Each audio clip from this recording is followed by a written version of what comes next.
From Anthony Barchuk Field at Kingsway Regional High School, it's the first of a Dan Wilkins Broadcasting triple header as it's Group 4 playoffs on a chilly Thursday night. Well, it's a little bit warmer than it was this morning. We had a torrential downpour, but now we're ready as the sun sets behind us for South Jersey Group 4 football. I'm Dan Wilkins. I'm joined by Jake Clark on the call this evening. Jake, this is going to be a fantastic game between two teams that met as recently as 2023.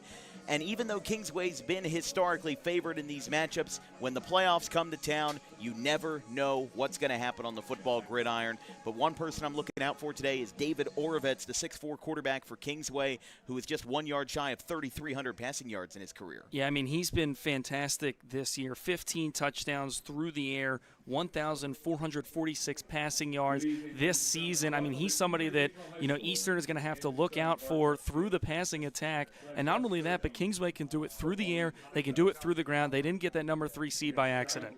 Yeah, I mean, Kingsway, they were a team that we've been watching all year. They were 7-2. One thing to note, they haven't beaten a lot of over 500 teams, but that could be a difference maker. I mean, you talk about the teams that they have lost to. They lost to Camden 20-17. They lost to Washington Township 39-36 in what is now Dan Wilkins Broadcasting's most viewed broadcast with over 4,500 views. So it's no accident that Kingsway brings the big groups and brings the big crowds here tonight. But they play Eastern, a team that's 6-3 and has had some success with first-year quarterback that they've had succeeding Logan Dawson as he comes into his senior year, and he's done pretty well for himself this year. Yeah, he certainly has. It's Nick Carreri, the quarterback, 13 touchdowns, over 1,000 passing yards on the year, 1,311 yards through the air, and he can also do it on the ground a little bit, 141 rush yards, 4 rushing touchdowns, so somewhat of a dual threat where if the pocket collapses on him, he knows how to escape the pocket and make things happen with his legs. Again, both of these quarterbacks super, super talented, and it's going to be, a back-and-forth offensive game here. And don't count out David Orovets on the ground if that line collapses as well. He has just under 200 rushing yards on the year as a 6'4 quarterback as well. But one guy to watch for Kingsway, I'm going to be a big fan of watching him tonight. It's going to be their wide receiver, Christian White. He's come through a lot this year. He's had a lot of instability, if you want to call it that, but he has come through when it matters most. And I think that Orovets is going to try to find him a lot for Kingsway this evening. Yeah, he certainly has. Christian White played in 7 games this year, has 3 receiving touchdowns, 338 yards through the air, receiving the ball. And, I mean, again, one of the favorite targets for this Kingsway team and somebody to keep an eye out on as we get ready for this game here tonight. But one thing to watch for Kingsway, they have 7 wins this year. They're 7-2. 6 of them are against teams that are sub-500. Will Eastern be able to bite the dragon here tonight? We're going to have to find out. We've got a 6 o'clock kickoff coming up in just a moment. Kingsway is taking the field just behind us now as it's the Eastern Vikings and the Kingsway Dragons here from Anthony Barchuk Field on a little bit of a warmer late October night here on a Thursday night football game here from Woolwich Township. We'll be right back.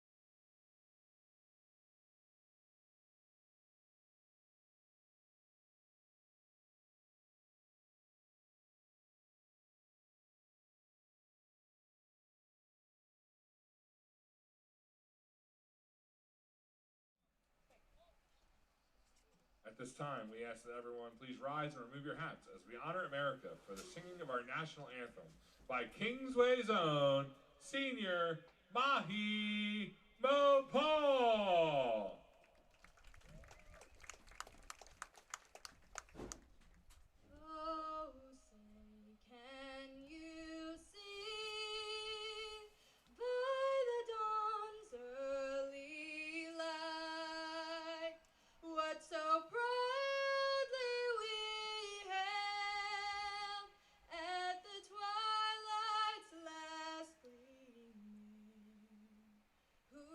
Stripes and bright stars through the perilous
Kingsway Senior, Mahi Paul.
Kingsway getting ready to go here on a 63-degree Thursday evening. I'm Dan Wilkins, joined by Jake Clark.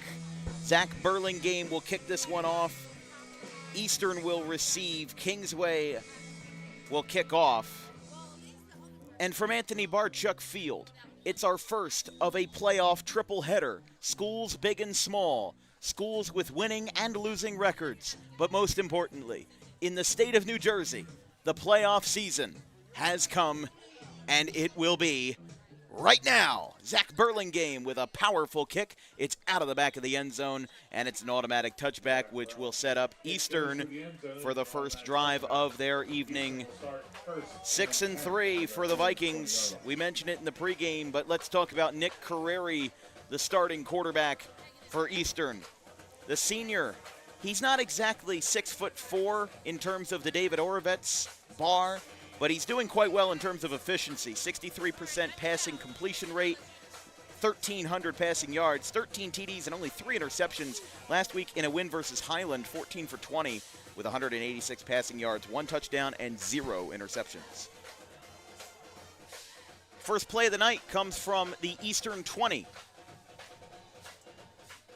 Shifting around on the line, and that one is going to be wrapped up very quickly that time, as coming in on the rush for Eastern was number 5, being Vincent Rosa. And again, we talk about Carreri and what he's able to do as a senior. This is really his first season of action, but the thing that I love that you pointed out, Dan, 13 touchdowns to 3 interceptions, and he's accurate, 63% on the completion rate. gets the ball out, doesn't turn the ball over a whole lot. That's something that has led Eastern to a good 6-3 record. Carreri listed online at 5'8", 180, incomplete pass to the right side. It'll be 3rd and 13. It'll bring up 3rd and 15. But, I mean, Nick Carreri, in all but 2 of his games this year, has thrown for over 100 passing yards, and the last time that was September the 12th versus Vineland. And that was a low-scoring game in itself. Eastern only won that game 8-7, but he's had 6 straight games with 100-plus passing yards and even had a 242-yard performance in a resounding win over Trenton. Here's Carreri dropping back, line drive, incomplete.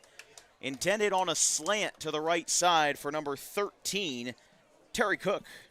Pass intended to number 13. And it'll be a 3-and-out for Eastern. That's going to bring up 4th down. That's a tough opening drive there for the Vikings. As you're trying to get the offense rolling, the first play gets blown up, goes backwards for 3 yards, and then 2 incompletions now force a 3-and-out. However, for Kingsway, though, great momentum stopping the Vikings on their first offensive drive. Cook will punt. A couple of guys out there for Kingsway to grab it. It's going to roll. It was over to number 9, Luca Lentini. Also back there was J.D. Johnson. And Kingsway will have their first possession probably around their own 40-yard line here. Well, and it's interesting to see where they spot this ball because it made contact with one of the Vikings. It bounced off of his helmet and then took that roll to about the 35. It looks like they're going to spot it still in enemy territory. So it is from where it bounced off of the member of Eastern Special Teams unit. And now Kingsway That's a good catch. Great offensive field position here to start this drive. That's a gain of 15 yards as compared to where they would have originally started this drive. Let's take a look at David Orovets, the 6'4" senior quarterback. He also is a master of efficiency, 65.6 in his completion, 90 for 137, 1446, 15 TDs, and 6 interceptions in his career, 3,299 passing yards. Orovets on the first play will escape the tackler, and now he will not get rid of it. He is still on his feet and now gets out of bounds at the 40-yard line. David Orovets able to get 5 yards, and just a great way to escape the tacklers that time. I'm sure there's some that would have liked him to throw it away, but how about Jacob Aguilar coming up that time, not being afraid to step up in a great situation and put himself in the limelight there. And Eastern's got to be kicking themselves. Big number 94, Anthony Pryor, seemed like he had Orovets wrapped up, but he's able to slip out, roll to the right, and pick up 5. It's actually going to be a gain of 9 on the play as the rush on the left side should be enough from Cole Danick, the leading back for Kingsway. 95 rushes, 673 yards, a career of 1,233, 29 rushing TDs, 18 for the junior running back. So even though Danick won't be paired up with David Orovets in 2026, he certainly will have a lot to look forward to whoever ends up manning the QB position behind him. 1st and 10, they're at the 34-yard line. Still only about 2.5 minutes gone here in the first quarter. Line drive, right side, that's caught. Right side, and that's going to be down at around the 30-yard line, so a good gain once again, this time by Christian White, the man we mentioned in the open there. Again, one of the leading receivers for this Kingsway team. Just a simple, quick pass to the outside. He's got some blockers in front of him and picks up a nice sizable gain there on 1st down. Kingsway breaks from the huddle. They've just been moving very fluidly here in this first drive after holding Eastern to a 3-and-out. With no positive yards gained, a loss of 3 and then 2 incompletions. Orovets clutches over the middle. It's incomplete, and it's broken up on the defensive side there as rolling out was White, the intended receiver. It was broken up by Kenan Clymer, the junior defensive back, and he ends up getting a good pass deflection that time to set up 3rd and mid-range. Really big play there from Clymer, looking for the slant, and he's able to break it up over the middle of the field. The first time it feels like the Vikings have gotten a little bit of momentum on either side of the ball here early in this game. 3rd and 4. Line to gain is at the 25. They hand it off to Danick. A pile on top. It looks like it's either on the line or it's very close. Referees signaling 4th down. They were a yard short. Gain of about 2, 4th and. See if Zach Burlingame comes out here or if they're going to, they're switching things up on the offense. No, they're just making some offensive substitutions. I was going to say Zach Burlingame, one of the most powerful kickers in South Jersey. He probably would give this a good run for its money if he kicked it from here. But even in Group 4 football, special teams are hard to come by, and Kingsway opting to be a little bit aggressive here on this first drive, going for it on 4th and short. Lining up QB under center in the I form. Eastern looking to defend. This is going to be a handoff to Danick, and a good gamble indeed, as they'll get plenty for a first down inside the red zone. Cole Danick, rolling out to the left side, was able to just take a straight path to a first down. And Eastern unable to capitalize on 4th and short as Kingsway moves the chains. And Danick only needed a yard, and he got a whole lot more than that out to the left side.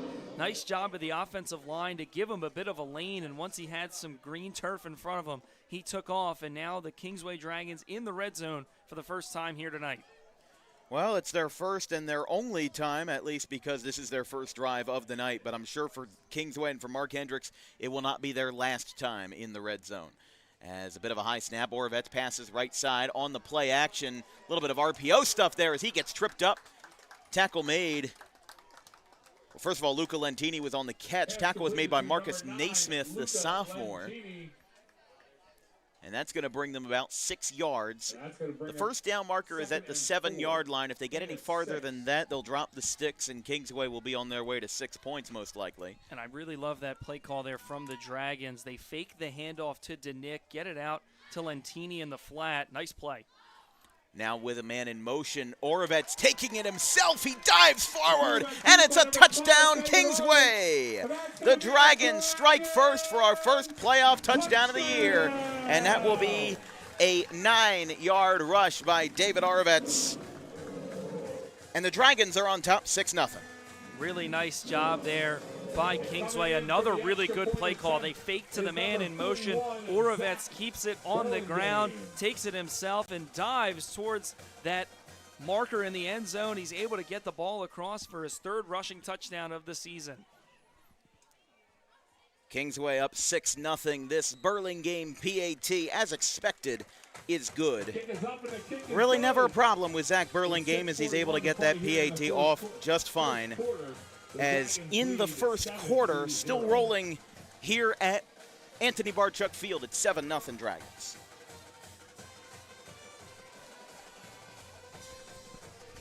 We're out.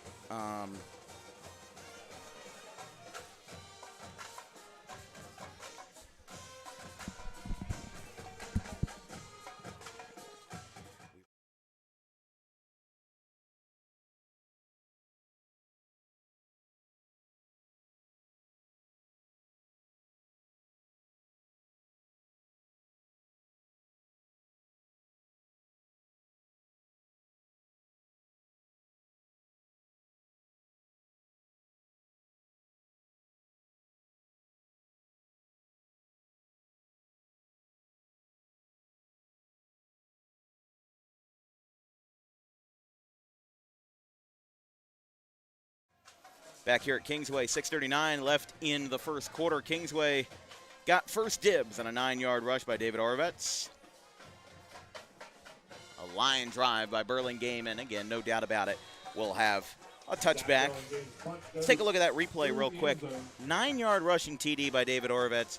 This is one of the things that I mentioned in the open. Obviously, we've covered Kingsway 3 times this year, so it may not be surprising to those that are used to his style, but he's 6'4". If you were on the outside looking in, unfamiliar with David Orovets, you would think, well, he's not really going to run the ball. He's going to throw it out of the pocket, and he's really not going to be that menacing. But a 6'4" quarterback like Orovets is going to find a way, and that's exactly what he did right there. Got a 9-yard rushing score and put Kingsway up 7 here midway through the first quarter.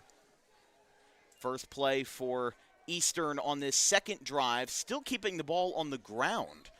This time they get some positive yardage out of it. They'll get about 3 yards that time on Carreri's handoff. Looks like the handoff was to Max Cutler, who is one of the leading rushers for this Eastern program, and in fact the leading rusher on this team. He is ahead of Ashad Carter with 376 yards. Cutler with 102 rushes, 588 yards. Number 13, Terry Cook falls incomplete. Pass incomplete. Now it'll be third and mid-range. And this feels like a big drive early in this game here for Eastern, as they've struggled offensively, going 3 and out in their first drive. Now a 3rd and long here in their second drive. You have to be able to convert. Risseri right side. It's caught, and getting dropped was Butler. That's going to be a loss. Pass completed to number 3, Max Cutler. That'll be 4th down for Eastern. J.D. Johnson picked up the tackle that time. For a gain of about 2, it's going to bring up 4th and call it 5. 4th down and mid-range. Again, they got one rush of 5 yards, but Eastern quickly being put away in this second drive. They need to get some momentum here if they want a chance in this game. I mean, even for a 6v3 game, wasn't sure how close it was going to be tonight, as Eastern will have to fall on it. Wasn't sure if there was more contact made. But Kingsway will have this drive from their own 45, which was a lot closer to where they had their first offensive drive, considering the circumstances. 43-yard line, that's where the Dragons will take over 1st and 10. So with 5:25 left in the first quarter. Ladies and gentlemen, how about those Kingsway Dragon cheerleaders? Dragons up 7. I'm Dan Wilkins, joined by Jake Clark on the call, Gavin Van Rel on production. And over in the corner, we've got our marching band. a triple header this weekend for DWB. We're going down to Salem County tomorrow. The Shalla Cougars and the Pennsville Eagles. Nolan Dow will be joining me on the call for that one. And then on Saturday, we have Overbrook at Delran. Ryan Sieber joining me on the call Saturday at noon. It'll be interesting how these playoffs shape up, because this is the only bracket game in South Jersey Group 4 to be played tonight. Everybody else, Williamstown and Southern, the 7v2 game, the 1v8 game, and the, everything else, Atlantic City Cherokee, and then that 5 versus 4 game, Toms River North and Cherry Hill East, they're all being played on Halloween night. So this will be an especially important game for Williamstown and Southern fans, Southern regional fans, because this is going to determine, well, who they play on Friday, November the 7th. 1st and 10. They got the first down after the pass to White. Now it's DeNick. Gets about 4 yards, up to the 41-yard line, 2nd and mid-range. And we've talked about the impact that Cole DeNick has had as a junior on this team, but the big thing that we haven't really touched on, not only leads the team in rushing yards as the lead back, but he also leads the team in receiving yards, a real dual threat out of the backfield for Kingsway. He's going to be somebody that Orovets will have his eyes on a lot tonight, as with already a 7-0 lead, they're looking to strip away even more momentum from the Eastern Vikings in general, but especially on defense. Strike away that confidence, as DeNick this time is on his feet. Big hit. Gets taken out of bounds. The leading hitter that time, number 7 for the Vikings, being Zach Wood, the senior linebacker, will be enough for a first down. He definitely would have been short if he had gone down, but the resiliency from the junior DeNick to stay standing and to get himself some extra yards, advocate for himself, and get a first down now from the 34-yard line with under 4 minutes to play in the first quarter. Yeah, it was an excellent job of DeNick staying on his feet, walking up the sideline, and able to get enough for a first down. Orovets in the shotgun, drops back. He breaks through. Again, he's going to have to use that mobility to his strength, and he's got too much mustard on that one. Pass incomplete, intended for White on the far sideline. A good pass rush by number 64, Humberto Queller, the junior lineman, as he picks up an incompletion. And if you can pressure David Orovets like that, that may be the recipe for success for Kingsway tonight. And one of the things that I'm noticing, this is a playoff game. I see some empty seats here. This is a little bit surprising. I mean, on both sides as well. I don't know. I mean, Thursday night football almost never sells well, but I think it would have sold more than Friday night, in my personal opinion. We talked about it all last weekend. And there's going to be a handoff to the left side. Diving forward. As a good rush that time by Luca Lentini. That'll be 3rd and short. They got maybe 4 yards on that one. But my point is, all of Week 8, we talked about what teams are going to play on Friday on Halloween night, what teams are going to play on Thursday night, what teams are going to play on Saturday. In South Jersey Group 2, 3 of the 4 games are actually being played on Saturday, and only 1 is being played on Friday night. Meanwhile, in this is the only Thursday night game.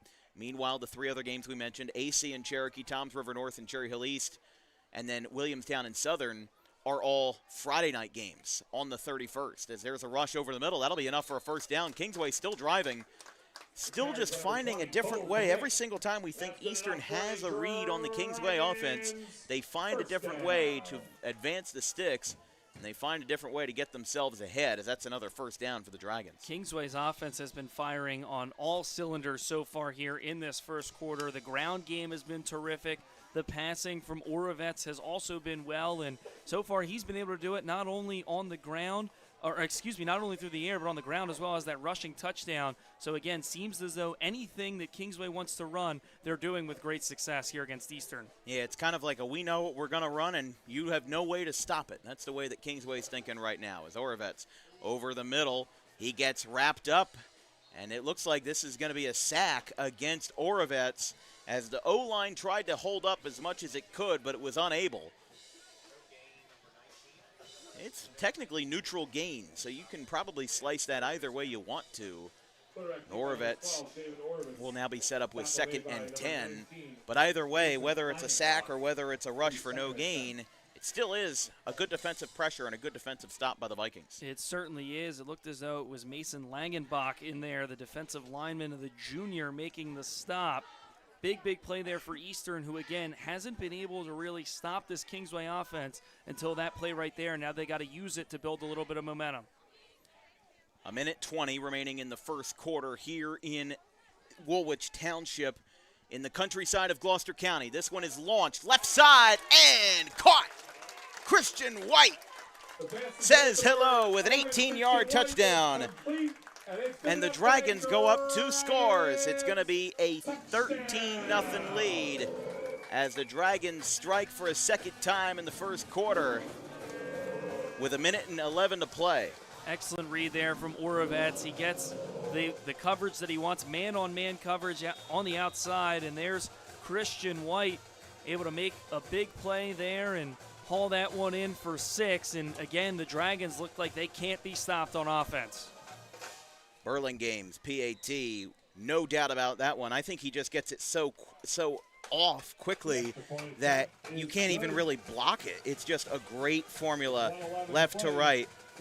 And the Dragons will lead this one 14-0 with 1:11 left to play. Let's take a look at the 11-yard touchdown here, or rather 18-yard touchdown to Christian White. Definitely just a great play overall, and it really shows how Kingsway is so good in this Group 4 bracket. Briefly faked the handoff, and then it was a little bit of a high-arcing pass, but he just burned the defender that time, got it out of the back of the end zone, didn't really have much of an issue there, taking care of the Eastern Vikings in due time.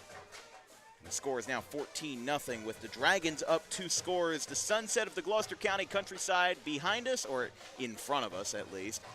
I did not know what the conditions for today's game were going to be. I woke up, I went to work, and it was pouring rain. I went to work at noon, and I had to pull over on the side of the road because it was raining so hard. And I thought, I'm like, how are we going to have a clean football game today? But then the skies cleared up. We had sun by 3 o'clock. And now we've got some good old-fashioned football here in Group 4. That's going to be the 3rd touchback now for Zach Burlingame. But now that it's a 2-score game, what's Kingsway got to, what's Eastern got to do in this drive to be successful? I mean, it might sound simple, but they've just got to pick up a couple of first downs. It feels as though this offense, anything that they try out, the Kingsway Dragons have a beat on it. And so far for Eastern, they're really struggling just moving the ball with success up the field. They've got to find ways to just move the sticks, get the offense working here, and try and compete against this Kingsway Dragons defense. They'll definitely have a little bit of difficulty getting a first down right now, as they've struggled to do so valiantly tonight. Handoff over the middle. I am surprised that they're not going to the air more considering Carreri's efficiency. Despite him being a 5'8" quarterback, we've seen that archetype work before with guys like Tariq Moore out of Overbrook. It's definitely not unheard of, but right now it seems like Kingsway's defense just has a read on whatever Kingsway's doing, and you described it perfectly. Just got to get a couple of first downs. It sounds silly to say, it sounds fundamental, but that's because it is. And Eastern right now down 2 scores. It's not easy to come back in football like it is in baseball or in hockey. It's not like one thing can change everything. You can't just chuck it 80 yards downfield and hope that it works. Carreri does chuck it that down to the right side, but that's incomplete. Carreri still with only 1 completed pass so far tonight as it goes for number 11, Davis. That's going to bring up 3rd down. And Wes Davis. Again, on the incompletion that time, they had 1 rush for 2 yards, and now an incompletion. Brings up 3rd and manageable, but definitely not ideal for Eastern. 3rd and 8. Line to gain for the first down is at the 30 after 3 straight touchbacks by Zach Burlingame. Here's Carreri, fires it out to the right side, and that's incomplete. Another pass intended this time to Bruce Magdalery on the right side, and then helping the break, Travis Benton that time, and then leading the breakup that time was Zahir Painter. So back-to-back incompletions yield another punt scenario for Eastern.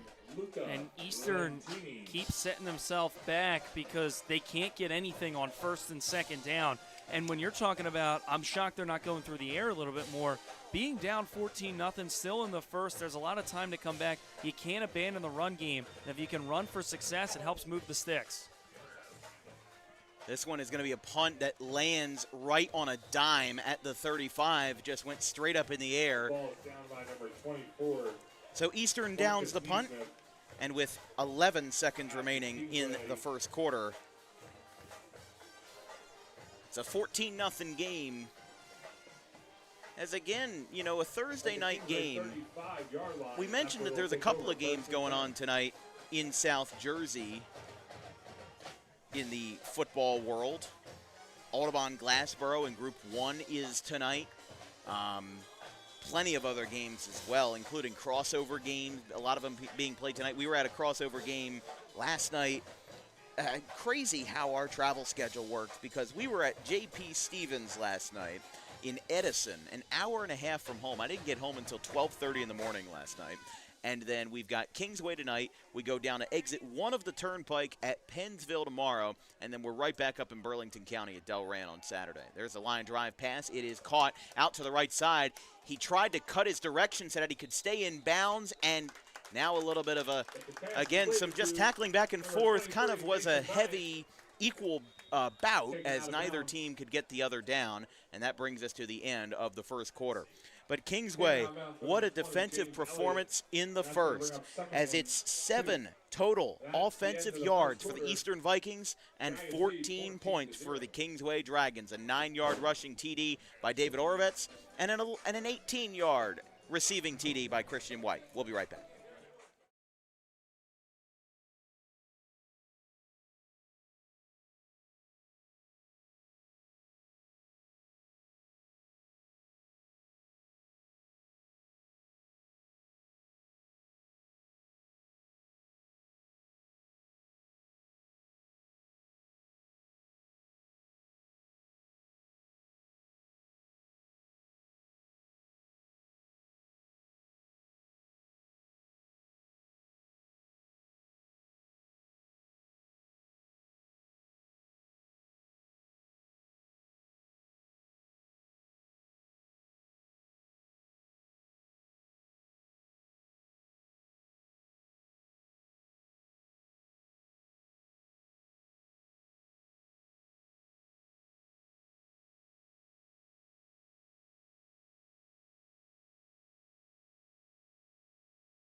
Second quarter, 14-0 Kingsway. They flip the field, and now some space for Colton Eck, the junior, but he's going to get wrapped up on 2nd and short, and that'll be a first down.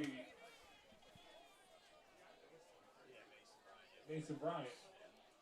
Mason Bryant Taken down by number on the carry that time. 33, Braden Dove. And again, it just seems like anything that Kingsway comes out and runs, Eastern has no answer for. A lot of big plays, a lot of chunk plays here for. We got a hold.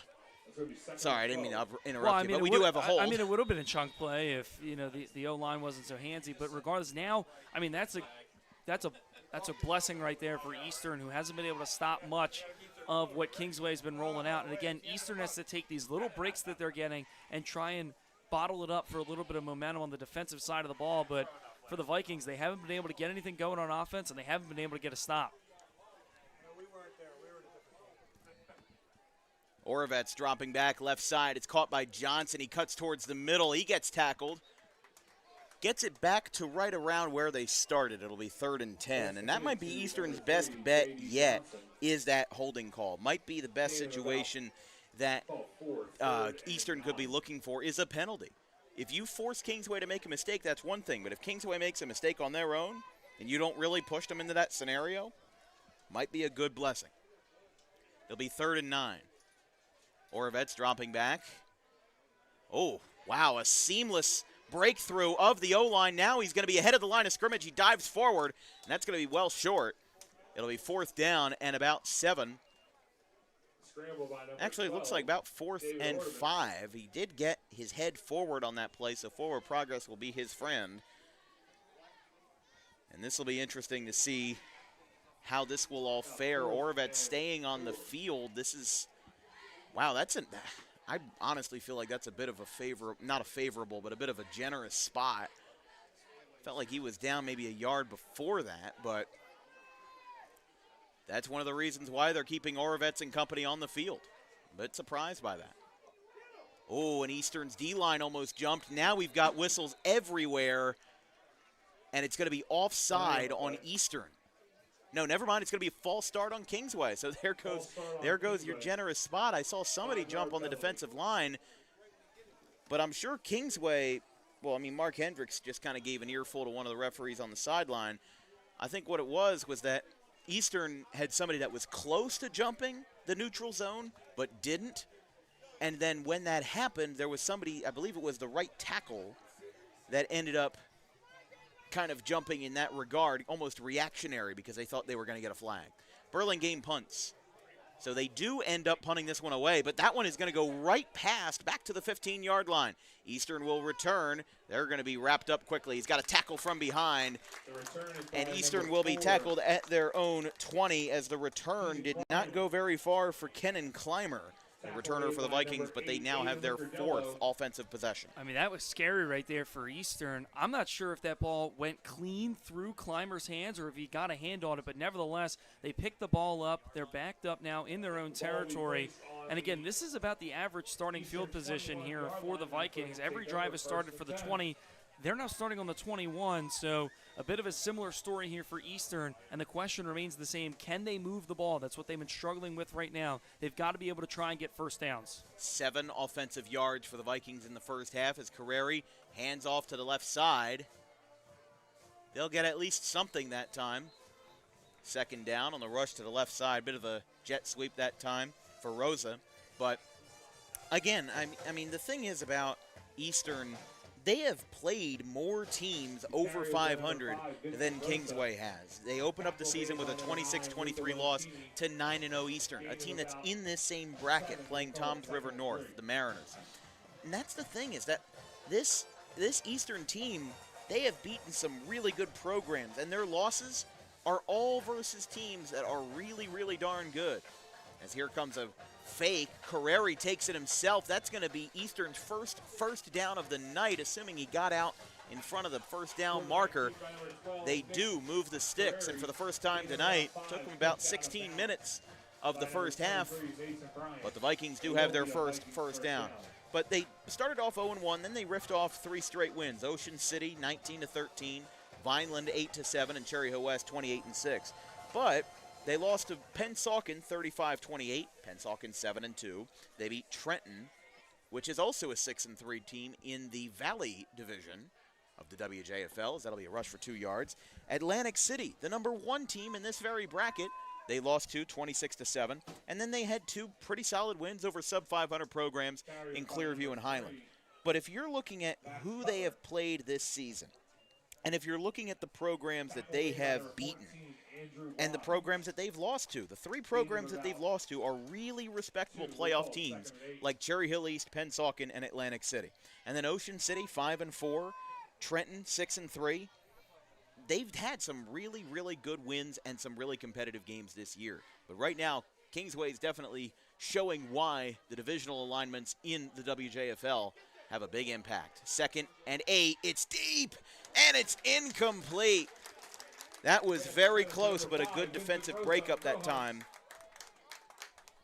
Broken up by number 3, J.D. Johnson was on the breakup that time as Vincent Rosa went deep downfield on 2nd down. I almost feel like that will be a 3rd down pass out of desperation, not a 2nd down pass, but we'll have to see how it works. Well, that was a shot play right there for Eastern after picking up their first down of the game. I was actually happy to see them keep the ball on the ground, move the sticks a little bit, but they try and go deep down the field for Rosa, unable to convert, now 3rd down. On 3rd down and mid-range, they roll out to the right. Pass was completed, but it will be off to the left side, and it looks like short of the first. It would be 4th and 4. 4th and 4. If you're Eastern, it looks like they're keeping the offense on the field. I like that choice. Again, down by 2 scores. The game's not a lost cause by any means. Back to kick is number 13. And they will punt. Bit surprising there. I feel like 4th and 4 is manageable to at least take a risk, especially where you are on the field. Yeah, with the field position, you're almost in no man's land and down by 2 scores. Oh, they're going to fake it. Look at this. They roll it back now. And this is going to be a 1st down. How about that? Eastern with a fake punt, 1st down on a double pitch. The man closing it off was Terry Cook, the junior, and they fooled us all. They faked it to the fullback who pitched it back to the punter, Cook, and an unusual play gets a 1st down for Eastern. It looked like it was a direct snap there to Max Cutler, one of the leading rushers there on the team, and they roll him out.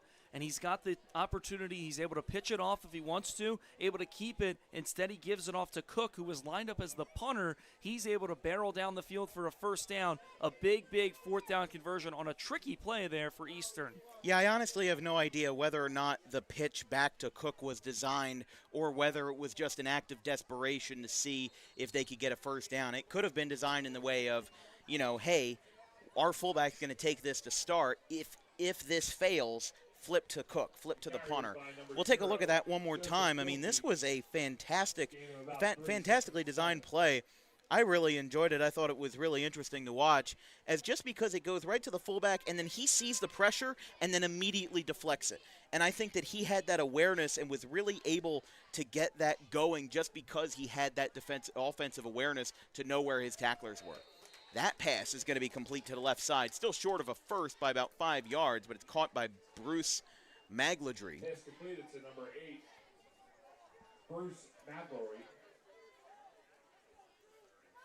And again, now here for Eastern, they're starting to move the ball a little bit better on this drive, and that's a positive sign because everybody's season is on the line here. We're now in playoff time. It's win or go home, and down 14-0, 2 scores. They only had 7 total yards of offense, didn't pick up a 1st down in that 1st quarter. Encouraging to see that they're moving the ball. Here comes a little floater pass. It is caught. This is going to be close. I think it's about a half yard to a yard short. Cutler on the completion. This will be spotted at the 46-yard line. They're about a yard short. And it looks like it's going to be 4th. And it felt as though Cutler could have picked up the 1st down if Carreri throws him a better ball. He goes off his back foot, kind of lobs it up there, and it forces Cutler to jump up, make the catch, and he falls down and is spotted down just about a yard in front of the marker. A better throw there might give the running back Cutler a little bit more space for the 1st down. 4th and short. QB came out of the shotgun that time, and that's enough for an Eastern 1st down. Cutler gets through, and that will get up to the 36-yard line. It looked like a big gain by Eastern that time to get themselves ahead. I really like that play. I really like that design that really favored Eastern that time. Even with Carreri in the shotgun, they were able to get enough. I mean, Cutler seemed a little mad after getting the ball a little bit short. That was an angry run right there for the senior to pick up the first. By the way, an out-of-town scoreboard in South Jersey Group 1 will hold off here as here comes a deep pass to the left side. He's got a man open, and he's got a man downfield. It's caught. Touchdown Eastern, their first of the day, as a deep ball from Nick Carreri finds number 5, Vincent Rosa, for 38 yards. And the Vikings have silenced the home crowd for the first time in this first half. They cut the deficit in half. It's 14-6. What a methodical drive there, and it's capped off by the deep ball to Vincent Rosa for his second receiving touchdown of the year. Really, really nice throw from Carreri, and a nice methodical drive there for Eastern here in this second quarter. They needed some offense, and they finally got some here to make it now a one-score game. Well, sometimes when we have a situation like that in a football game, as this PAT is up away and good, it's 14-7. One thing that we sometimes talk about is how those drives can be awakening. And if you don't have that drive, we almost talk about you in post-mortem form for the rest of the night. But instead, Eastern was able to get on the board, and they were able to get 7 points. Let's take a look at that replay again. Vincent Rosa, deep downfield. Nick Carreri with his 14th touchdown pass of the year. We'll get ready for the kickoff, and we'll stay right here on Dan Wilkins Broadcasting. As, man, I just love that. It was such a great deep ball. We saw Carreri try it earlier in the night. And it didn't work earlier, but it definitely worked that time. Yeah, and you took the words right out of my mouth. They tried that play earlier on the right side of the field, here on the near side of the field from where we're set up, and then they are able to get it to Rosa on the left side of the field, the far side of the field. Carreri gets the coverage that he wants, one-on-one on the outside. Rosa uses that speed on the outside to break separation, hauls the ball in, and takes it in for 6. A really, really big play there for the senior wideout, and now Eastern has some life here in the second quarter. Well, this is the first time we're seeing Eastern's place kicker, number 38, Sean Summers. A little squib kick. They tried it onside that time, and it looks like Kingsway will have it from their own 40, so Eastern trying to be a little bit aggressive that time, looking to get another drive back, looking to buy another drive.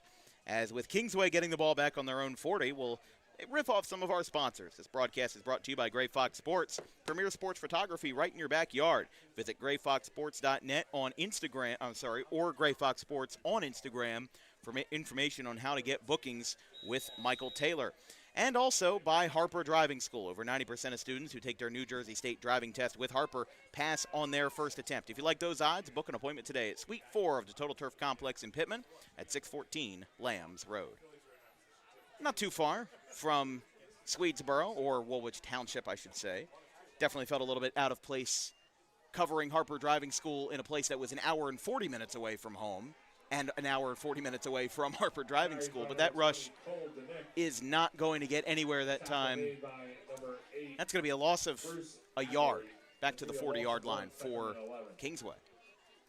Said Magladry was there on the stop for Eastern, and this is how you have to play on defense after a big drive, a nice methodical drive. They took some time off the clock. Now Eastern needs to force a 3 and out, and they're off on the right foot and trying to do just that. Should be noted for Kingsway, though, they will receive the ball to start the second half, so that should be something that Oravets and Mark Hendricks will try to calculate.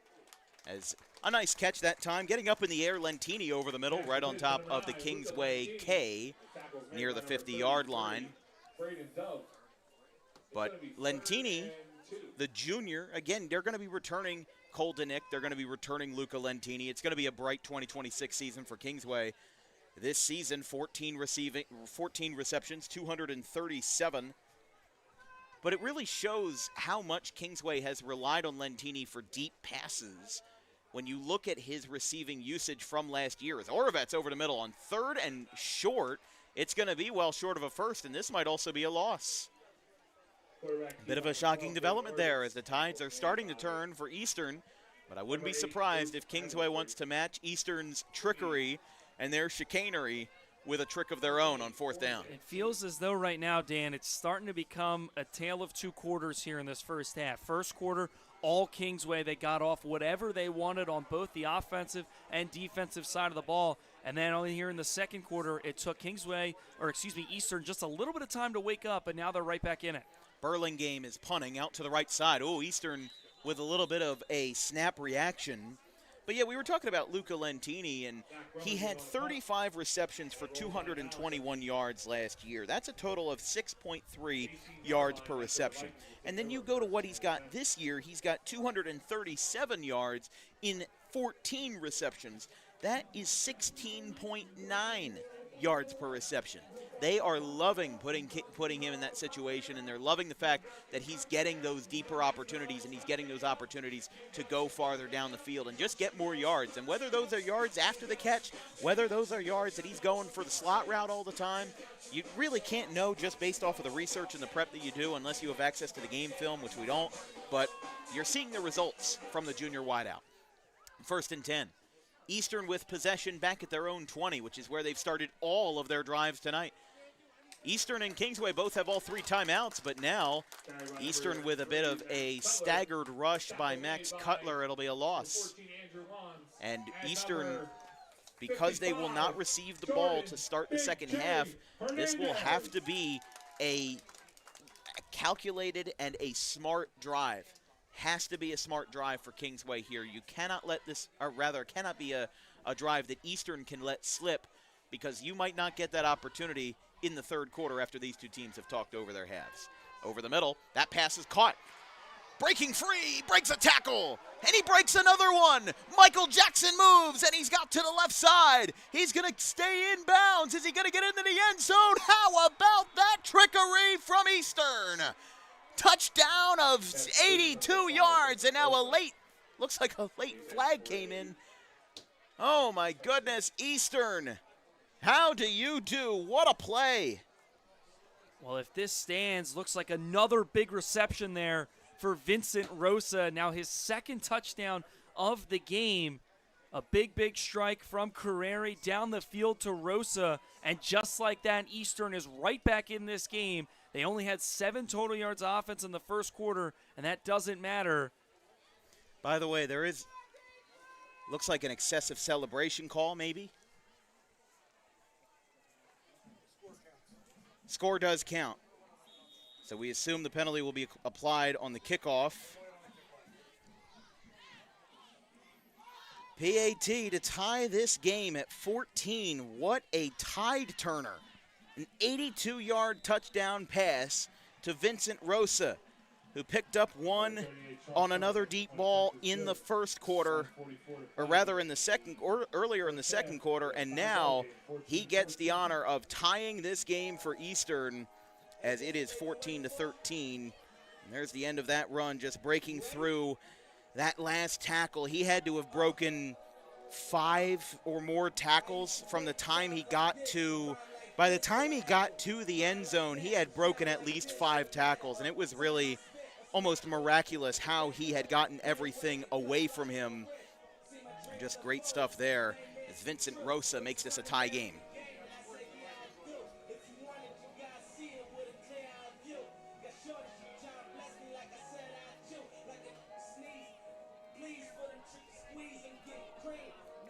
$14-all. Eastern will kick this one away. And I think the big thing right now that Eastern has been able to exploit is the fact that they've got this deep ball threat in Vincent Rosa, and Kingsway seems to have no answer. And I think that's set up because they didn't abandon the run game. Kingsway has to be weary of the run. Being able to stop Max Cutler in the backfield now allows for things deeper down the field in the secondary to open up for Eastern, and they've converted now not once but twice thanks to number 5 in white here in Vincent Rosa.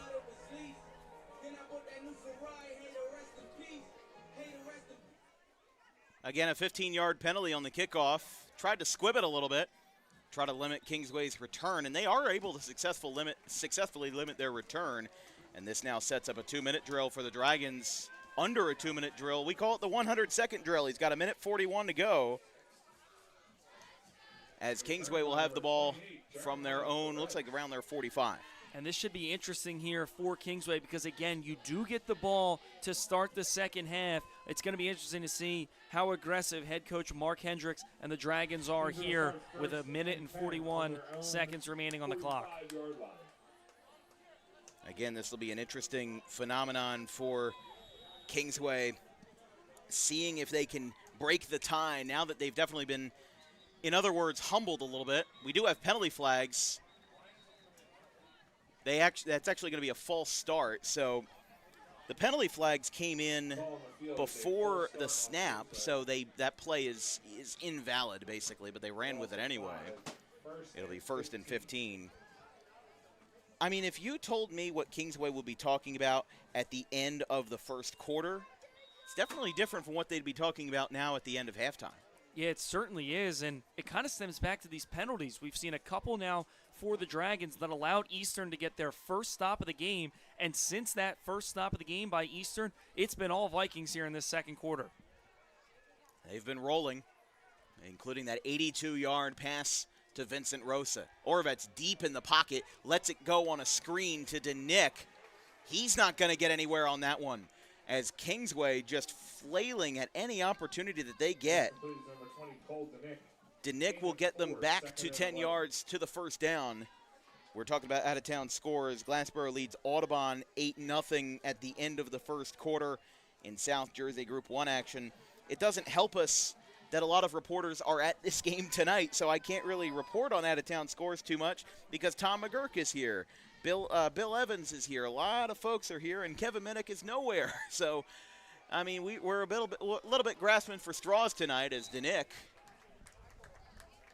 will get himself a few yards there. Not a lot of urgency from Kingsway, though, and I would guess that's probably considering the fact that Kingsway gets the ball to start the second half. It certainly is. I would have to imagine, and because you get the ball to start the second half, as you pointed out, but the penalty backs you up. So now not only do you think you have to get a first down and 10, you've got to get an extra 5 yards there. And again, DeNick with a big, strong run, stiff-armed a man on the way to create a couple extra yards after contact.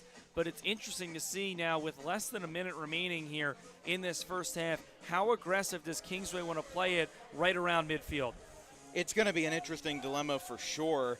I mean, Eastern, not a team that, despite only having one loss more than Kingsway, you know, a 6 seed and a 3 seed. Remember, the playoff brackets were a little bit jumbled up this year.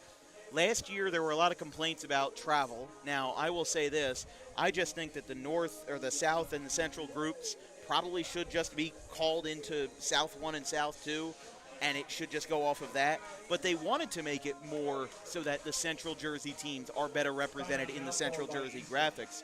Now, Eastern calls a timeout, so we're going to have a long time to talk, Jake, but with both teams trading off timeouts. Point is, though, they used something called a northing number, which is a number that the lower you are geographically in the state, like if you're in Cape May, you have the lowest number, and if you're in, I don't know, like Warren County, you'd have the highest number, or like Rahway, you'd have the highest number.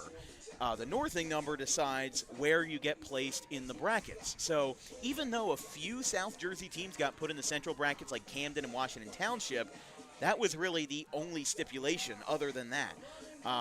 Thing is, though, these two teams don't have to travel very far, and I remember I covered a playoff game last year between Manville and Paulsboro, where both teams, Manville had to travel an hour and 25 minutes to get there. So that's one thing that I'll definitely applaud with these new brackets is we do have a lot more local matchups. I feel like an Eastern Kingsway matchup matters a lot more to these programs. Orvetz is going to get tackled for a sack. That is a huge breakup by the Vikings. And on third down, the Vikings put themselves in prime position with the game tied. And now they call their second timeout here with 35 seconds, trying to buy as much time as they can here in the second quarter. Wow, what a play. And again, I can't stress it enough. I almost feel like I sound like a broken record, but it's been the tale of two quarters. In the first quarter, Kingsway got whatever they wanted. So far here in the second, it's been all Eastern. And Joseph Gaiety, the one to break it up. Number 0, a huge sack there for Eastern. A big momentum-shifting play late in this first half. And Eastern calls their second timeout. We will stay here Stay tuned for the Dan Wilkins Broadcasting halftime program, the DWB Archive Show, where we bring you the best of the best in our 4 years of coverage in South Jersey, as we've got walk-off hits, we've got game-winning shots, we've got much more on Dan Wilkins Broadcasting. So stay tuned at the half for more on that. Again, for our weekend, we've got Shalleck and Pennsville at Lou D'Angelo Stadium tomorrow night. It's a 7 o'clock kickoff. I'll be joined by Nolan Dowell on the call for that one. And then on Saturday, it's going to be Overbrook and Delran. It's 12 o'clock noon on Saturday. It'll definitely be interesting seeing some of these fields where they always host Friday Night Lights games, actually hosting a day game. It's almost going to look antithetical for them. But 4th and 7, we'll see what Kingsway's got. Burlingame with a good snap, as designed, and a punt will give Eastern the possession as that one goes out of bounds at around the 20. Burlingame tried to trap him as well as he could, but with 30 seconds left in the half, Eastern will now have one final mainstay going into the halftime break because they will not receive second half possession. And now it begs an even bigger question. We talked about how aggressive is Kingsway going to be. Their offensive drive stalls out. Now, how aggressive do you think Eastern comes out here? I mean, they tied the game in the second quarter at 14 apiece, but the deep ball has been the best friend of the Vikings here today, and it's going to be interesting to see, do they fire one off now deep down the field to number 5, and Vincent Rosa, he's already got 2 50-plus yard touchdowns. It'll be interesting to see if they try and get him a third. Vincent Rosa, an 82-yard receiving touchdown earlier in the quarter. Kingsway was up 14-0 after 1, and I'll take a page out of your book, a tale of 2 quarters. Eastern with 1 timeout. They opt not to use it. They've got 22 seconds left. Oh, there's an Eastern player down. Got a player, a lineman down. It's just rolling over a little bit there. Number 53, Chris Minerva, as the Eastern staff comes out to talk to him. And now both teams will meet again. So Minerva getting attended to with 19 seconds left. And again, just a simple rush by Eastern that time. Didn't really show a lot of urgency there, but maybe with 1 timeout, you kind of do get a free timeout here with this injury timeout, as unfortunate as that sounds. It's basically what they have. So Eastern has 1 timeout. Well, and the punt, Dan, backed them up to right around where they've been starting every drive, in between the 20 and 30-yard line. The Vikings able to get the ball up now to what looks like the 31. But again, with 19 seconds left, they've only got 1 more timeout. You've got an offensive lineman down. You tied the game in this quarter. You're not going to get the ball back. And where you are on the field, it might be wise to just try and run it out and take it into the half. You had a great second quarter to get yourself back into it after a slow start offensively in the first quarter. Might be best to just call it at that, 14-14 going in the half, and feel really good about yourself. You don't want to give Kingsway any bit of momentum heading into the halftime break. Well, as Minerva gets helped off the field by the Eastern athletic staff, got just under 20 seconds left. Again, Shalleck and Pennsville on Friday, Overbrook and Delran on Saturday, and then our first JUCO basketball doubleheader of the season. It's the Delaware Tech Athletics and the RCSJ Roadrunners from the Roadrunner Athletic Complex in Sewell, New Jersey, 6 and 8 o'clock. That's our Monday doubleheader versus Del Tech, a Division II in the NJSIAA Region 19. And then boys soccer, first round of the playoffs. On my 20th birthday, on Tuesday, November 4th, it's the Haddon Heights Garnets and the Collingswood Panthers, a Colonial rematch in South Jersey Group 2. Clock is running now with 10 seconds left. I think they're just waiting to call the timeout. Not sure. Are they just pulling him off the field? I'm not sure. Minerva, he was hurt. They're letting it roll. And they will let it roll. A very interesting end to the half, as that just felt like it ended on a whimper. Eastern had an opportunity to get out, but during that timeout and while the clock was running, the Eastern coaches, they left the box, didn't really have anything else to say. And the Eastern Vikings and the Kingsway Dragons will take their respective locker rooms, both most likely with different messages to say about what they did in the first half. It's the Vikings and Dragons tied at 14 at halftime break. We'll be back in about 15 minutes.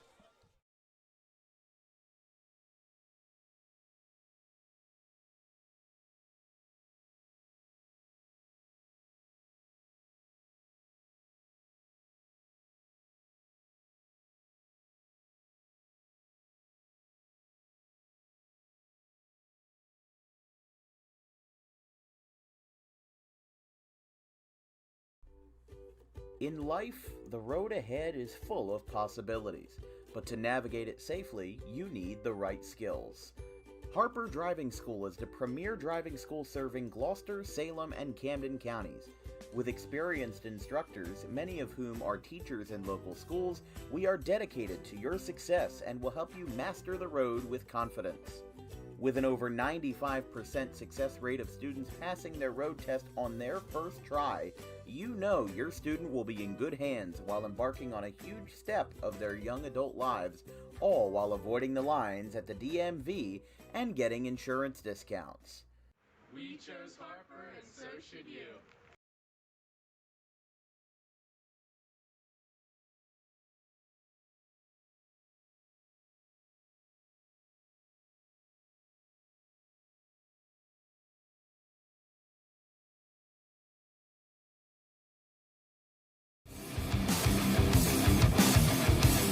Book Dog Pro Wrestling for your next event or outing for the greatest action that New Jersey Pro Wrestling has to offer.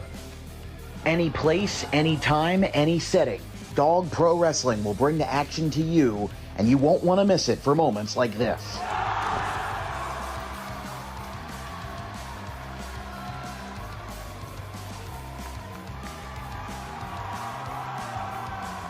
But don't just take it from me. Take it from Max Mundo, the Dog Pro Wrestling ambassador. This is Max Mundo with Dog Pro Wrestling. Are you a civic organization, sporting club looking to fundraise? Then look no further to Dog Pro Wrestling. We do grand openings, corporate events, and much more. And why not from some of the wrestling talent themselves? I'm Vinny the Fixer, and I'm the champion of Dog Professional Wrestling. If you want to book the best, come see us. We're the cream of the crop. We'll come to any fundraiser you can think of. Just name the place and we'll show up.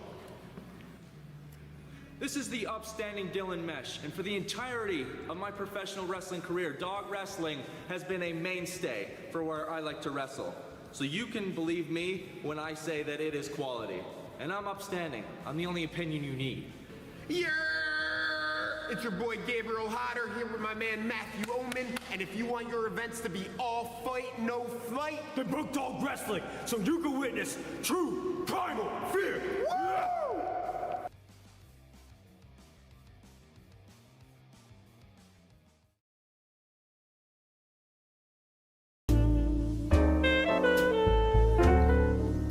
May is Mental Health Awareness Month. It is the responsibility of all of us to make sure that our friends, family, and anybody who we hold dear in our lives is feeling well. The problem with spotting mental health issues is that the symptoms aren't that obvious. Just because someone is okay or appears okay on the outside doesn't mean that they're okay on the inside. It's important that if they are in distress, that they call the right people and they get the help that they need. And it is very important that we treat each other with respect, regardless of who you are or where you come from. But it is just as important that we treat ourselves with respect, regardless of the situation going on in our lives. If you're in distress, you can call this number, 988, or you can visit any of these websites if you're not in distress, but would like to learn more information about mental health awareness and research.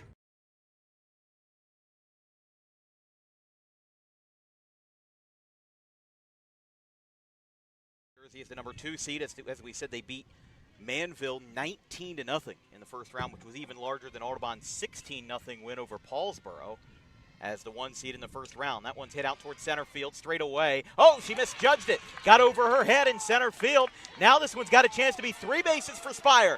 She's flying around third. Here comes the throw to the plate. It is not in time. What a way to kick off a semifinal with an inside the park home run. Emma Spire, who will take her talents to the Great Danes after 2026, lights up the scoreboard with a fly ball that got misjudged in center field.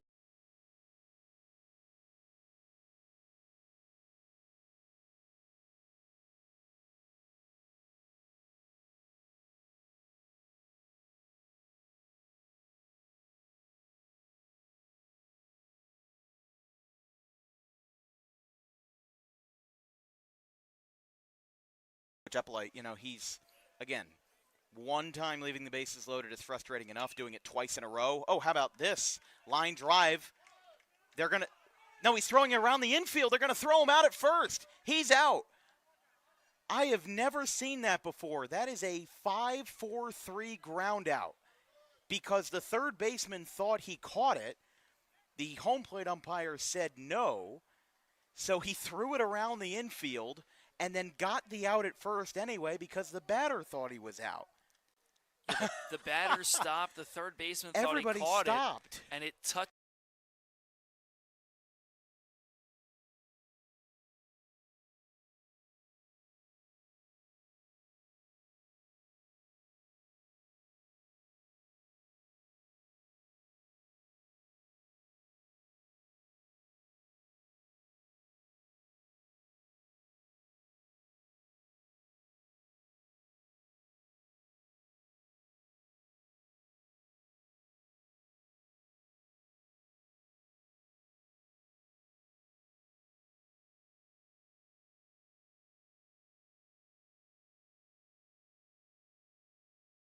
Ugly to end the day for Luke Pokrovsky.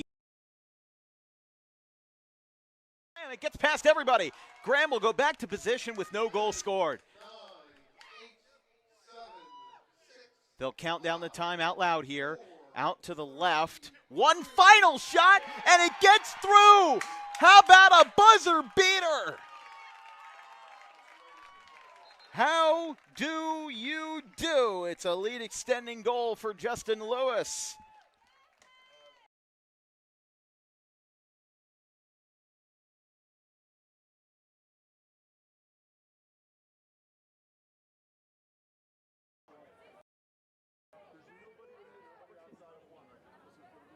So after the holding call to be 1st and 20, as now rolling out to the right side, he's got a little bit of room to run. On a QB rush, he's going to get a first down. There's no flags, and how about this for 61 yards? Anthony Gaetano with a QB rush that works to perfection. He hugs the sideline, and Anthony Gaetano gets the scoring started for the Redhawks at 7-6.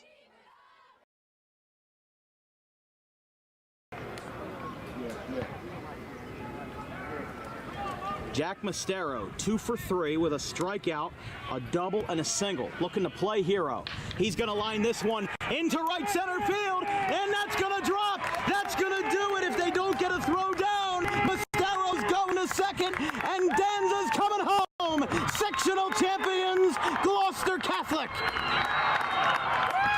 They do it in a walk-off fashion as GC with Mostero playing hero.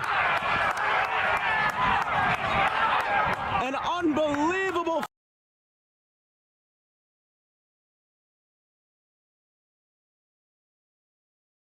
2 minutes remaining. 4 fouls on St. Joe's. 1 more and it's a bonus, which would greatly help Gloucester Catholic. The moving three goal! It's a 1-point game just like that! This place is going nuts!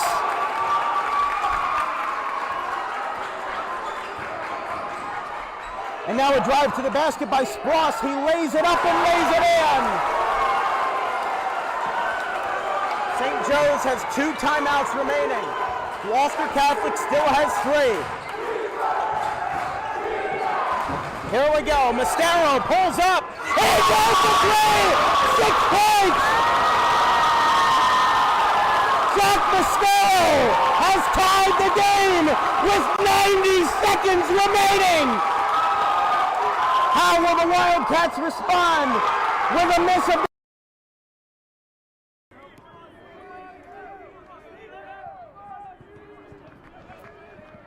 Ryan Nutley, who has 3 RBIs so far, is up on deck as here's a fly ball at the center field, going back to the wall. It is gone! 3-run home run, Steve Schaefer. He rockets one out, and it's 9-2.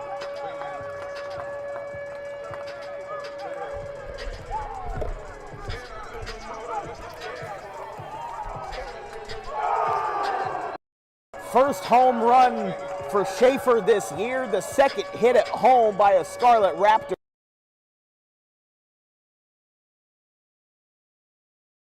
Doubleheader reached first on an error in the first at-bat of Game 2.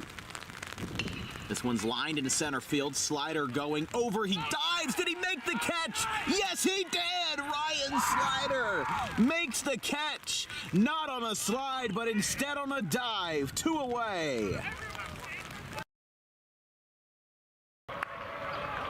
1-0 Red Bank.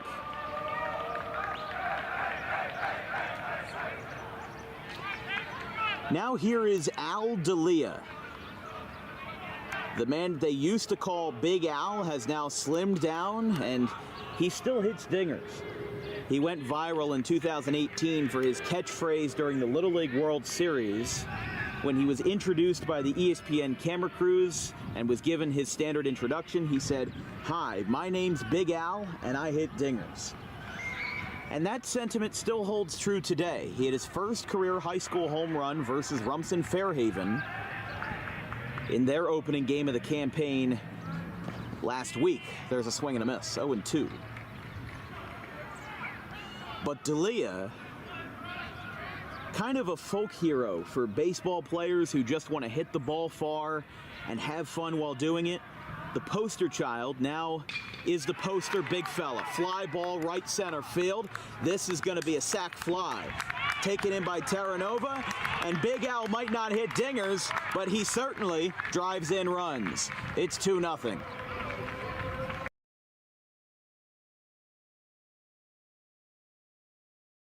He's donning the number 34 and the shortstop for this one. First pitch. There's a line drive into center field. That one is going to drop it. It's going to go to the outfield wall. 1 run will score. Spence is going to make a huge arc around third. She will score to make it 3-0. And here comes the runner to score. It's an inside the park home run for Ella Hayes to make it a 4-0 game. A 3-run inside the Parker to the 2.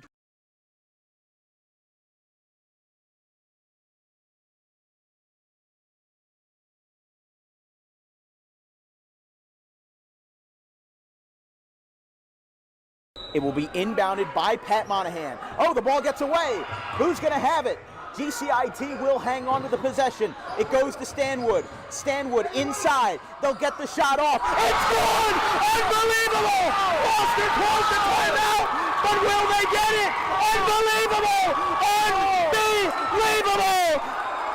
A double contest shot from Hellman! Wow. Ryan James wanted the timeout, but did they get it in time?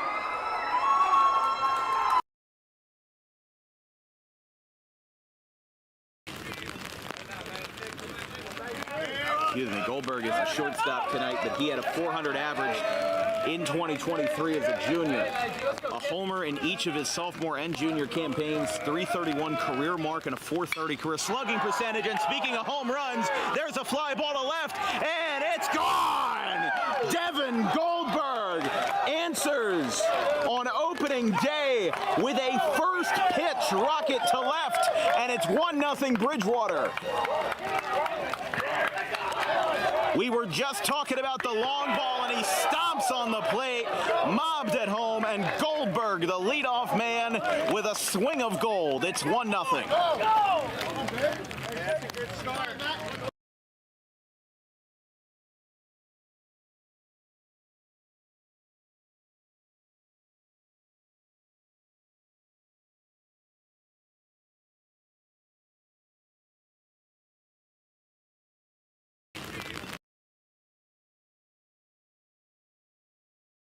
BB and Copsetta trading a couple looks. They know what's going on. Full count. Bases loaded. 2 outs. Just like they drew it up in Hollywood. Caladros, the 3-2. Swing and a miss! And the Audubon Green Wave have upset the Kingsway Dragons in the Ralph Shaw Classic 26th annual. They are back on top for the first. And this is going to bring up Andrew Petrick, who has a single in this game. And here's a fly ball popped up right field side. And it's fair. It's fair. They're going to throw to second for try to get this play. The force out. They got him, but the game is tied. How about it for Woodstown? They complete the comeback to make it 8-8. So now there is one out after Kubat let it fall in right, and because the bases were loaded, you know what? That's a very smart play.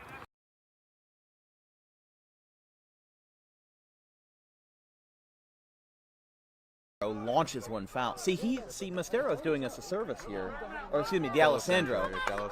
D'Alessandro is doing us a service here. He's letting us have this conversation by having a long at-bat. But a lot of people are still caught up in the D1 or bust mentality. Listen to this crowd. Listen to this crowd. We'll talk about that later. 2 balls, 2 strikes, 1 out. Clapping it up here for the Roadrunners. 2-2.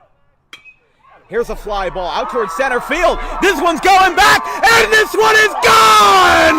3-run homer! D'Alessandro! And it's a 1-run game at the crack of the bat. 5-4. 3-run shot to center field. Trailing towards the right center, and the cleanup man does exactly what the position orders. Cleaning up. And he does it incredibly well with a 5-4 game. He battles for 11 pitches and makes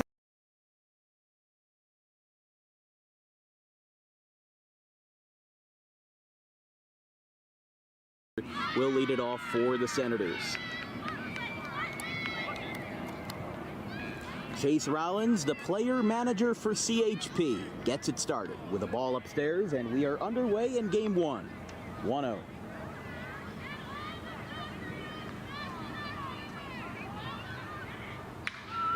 That one is hit well out towards left, and it is gone off the top of the goalpost. Shane Adamski with a thunderous start to his playoff series. Second pitch of the game, a solo homer to left, and before I could even write the first name down in my scorecard, it's 1-0.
Back here in the second half from Anthony Barchuk Field, it is Eastern 14, Kingsway 14. I would say for some going into this game, that was an unexpected score. But Kingsway, after looking like they had all of their gears in fluid motion in the first quarter, they went up 14-zip, and it looked like their best days were on the ready. They were ahead of them, but yet Eastern came back 2 receiving touchdowns in quarter number 2, and we go into the halftime break tied. Yeah, it was really, I mean, Kingsway got whatever they wanted in all 3 phases of the game. Offensively, the offense looked really, really crisp to start this game. Defensively, they held Eastern to just 7 total yards of offense in that first quarter. And on special teams, I mean, it really helps when you have such a good kicker to be able to chalk up 7 each and every time. That's such an advantage in high school football. But then in the second quarter, Eastern gets lucky. A couple penalties go Kingsway's way, back them up. The Vikings are able to get a stop. They go through a long, methodical drive on offense, which ends with a big, big touchdown down the field.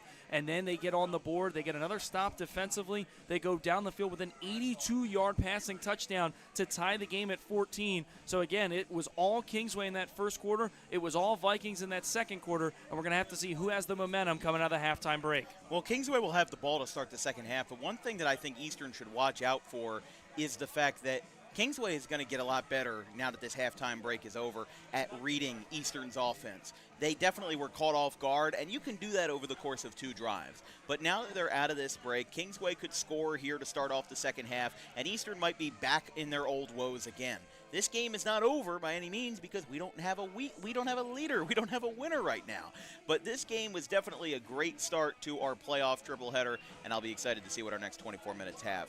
Both teams have wrapped up their warm-ups. We'll take a brief break, and we'll flip this camera right back around for halves number 2 and quarters number 3 and 4. Here from Tony Barchuk Field, I'm Dan Wilkins with Jake Clark and Gavin Van Rel. We'll be right back.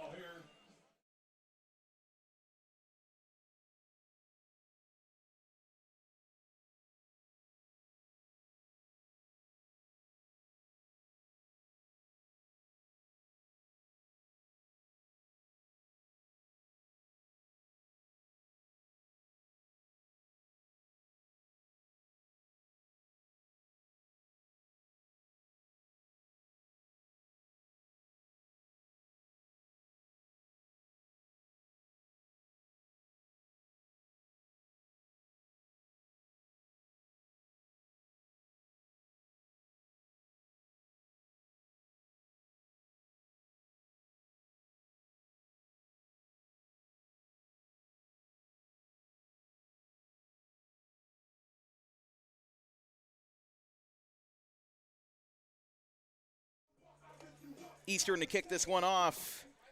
Kingsway to receive to start the second half here on a breezy Thursday night here in Woolwich Township. As a rush and a good kickoff return that time by Kingsway. For what it's worth, they start the drive at the 35. It was a solid return there for Lentini. And again, now this offense that looked so crisp and almost perfect in that first quarter struggled a little bit in the second. But you talked about it, Dan. Each team going to be making halftime adjustments. And it'll be interesting to see how the Dragons come out of the halftime break here on offense. I think the big thing for Kingsway is shaking off those 14 points. It's like you're starting off the game all over again, 0-0. You're back to square one. Nothing else matters. Just play the third and fourth quarters the best you can. Rush to Danick. Oh, and a little bit of a late tackle after the play there, but a rush by Danick is the forefront of our attention. It's a gain of 6, and they get up to the 40-yard line, second and mid-range. And I think that's one thing that Kingsway should try and implement in their offense a little bit more. We saw Eastern have success with it. They established the run game to open up the pass game down the field. Kingsway did the opposite to start. They had the pass game going. Now let's see if they can get into the running game a little bit here in this second half. 14-14, second and 4. Oravets in the shotgun. Pass was almost tipped. Now it's deep to Christian White. It's tipped up and off his helmet and incomplete. A great pass breakup that time by the Vikings. And more specifically by number 4, Keenan Clymer. Got confirmation that is Keenan Clymer is the correct pronunciation. But either way, a great defensive breakup that time versus one of Kingsway's best receivers in Christian White. Yeah, really, really nice coverage from Clymer there. Not easy to stop somebody in white down the field in one-on-one coverage. A really nice ball there for Oravets. And just unfortunately there for Kingsway, broken up. Now forces a third down. A nice play on the outside by Eastern. And as we kick off the second half, Kingsway right now looking not as dominant as they did in the first quarter and looking a lot similar to their second quarter woes. But we'll see if Eastern can capitalize. 3rd and 4. Line drive pass, it's off the hands and incomplete. That was another close call in terms of an interception with that ball being batted in the air as opposed to being batted into the ground. The intended receiver was number 23, Mason Bryan, the wide receiver. Ran a slant play, it looked like, over the middle from what I could tell, and just in that situation there, Brian's not the leading receiver for Kingsway, but he does have some good hands. He was able to get up there a little bit, but it just tipped off of his hands. And Kingsway will go 3 and out in their first drive of the third quarter. Oravet's another good ball. Got a fake. They did a fake punt to the fullback, and they might have gotten this one. A direct snap to Colton Nick. This might be short by about a yard. It really depends on where they spot it. First down, Kingsway. They got it. Wow, that is a close call. Even we were caught off guard because we didn't think Kingsway would fake it. That is a gutsy move, and Kingsway showing that they are the true gamblers of South Jersey. It's 1st and 10 on the fake punt. And now Danick, all of us were confused as to what happened. I heard somebody either in the stands or in the box say, "What just happened?" Because we were confused. We didn't know where that play was going. And already a 6-yard gain following that fake punt for Kingsway. And again, they're establishing the run game now. On the fake punt there, though, Cole Danick extends his arms out, gets the ball over the first down marker. Really, really nice job to understand where he was on the field and how much yardage he needed there to pick up the first down. 2nd and 4. Sending a man in motion in Bryan. Here comes the snap. It's handed off. Looks like to Lentini. Ooh, not sure if the ball came out there. Either way, a hodgepodge of everybody in the middle of the circle there. That'll be a gain of 2. And it'll be 3rd and 3. Line to gain is at the 45. Kingsway in enemy territory. Some out-of-town score updates. In the halftime break at Shawnee in Medford Lakes, it's the Shawnee Renegades 7 and the Pennsauken Indians 6. Now, again, we will have no out-of-town updates that are directly pertinent to tonight's bracket because everybody else is playing on Halloween night. This is the only outlier. So Williamstown and Southern, they'll find out who they play directly as a result of this Thursday night. Danick broke through a couple tackles that time, and got up to the 40 for a strong gain. By the way, as well, Pleasantville leads Delsey 8-7 in the second quarter. And don't really have too much because there's only about 4 or 5 games going on. Glassboro and Audubon. Glassboro up 14-0 over Audubon. Do you know the quarter, Gavin? Halftime. 14-0 Glassboro over Audubon at halftime. My alma mater, Gavin's alma mater. 1st and 10. We've all got our insider sources, folks, here on Dan Wilkins Broadcasting. 1st and 10. They hand it off. Oh, Orovets, does he have the ball? That was a tough decision there. As honestly, that was a good fake handoff if Orovets was not the target there, as it was handed off to was intended to be handed off to Elijah Still. Instead, Orovets hung on to it, and that's going to be a loss of 4 yards. Well, a fake handoff there, but Bruce Magladry was not fooled at all. Blew that play right up before Orovets could do anything with it. A big loss there for Kingsway, and a nice defensive play on the outside rush there for Magladry. 2nd and long. Just 4 minutes down in the third quarter. Kingsway still in their first drive. Liner pass. White gets dropped. As that was a high pass, White, for what it's worth, got high up there to try to grab it. But Keenan Clymer picks up the defensive breakup. That'll be 3rd and long. Yeah, Clymer's had a busy drive here. A couple of passes heading his way and a couple of nice breakups there on the outside against Kingsway's Christian White, a matchup that we might be looking at on the outside here on the near side of the field throughout this second half.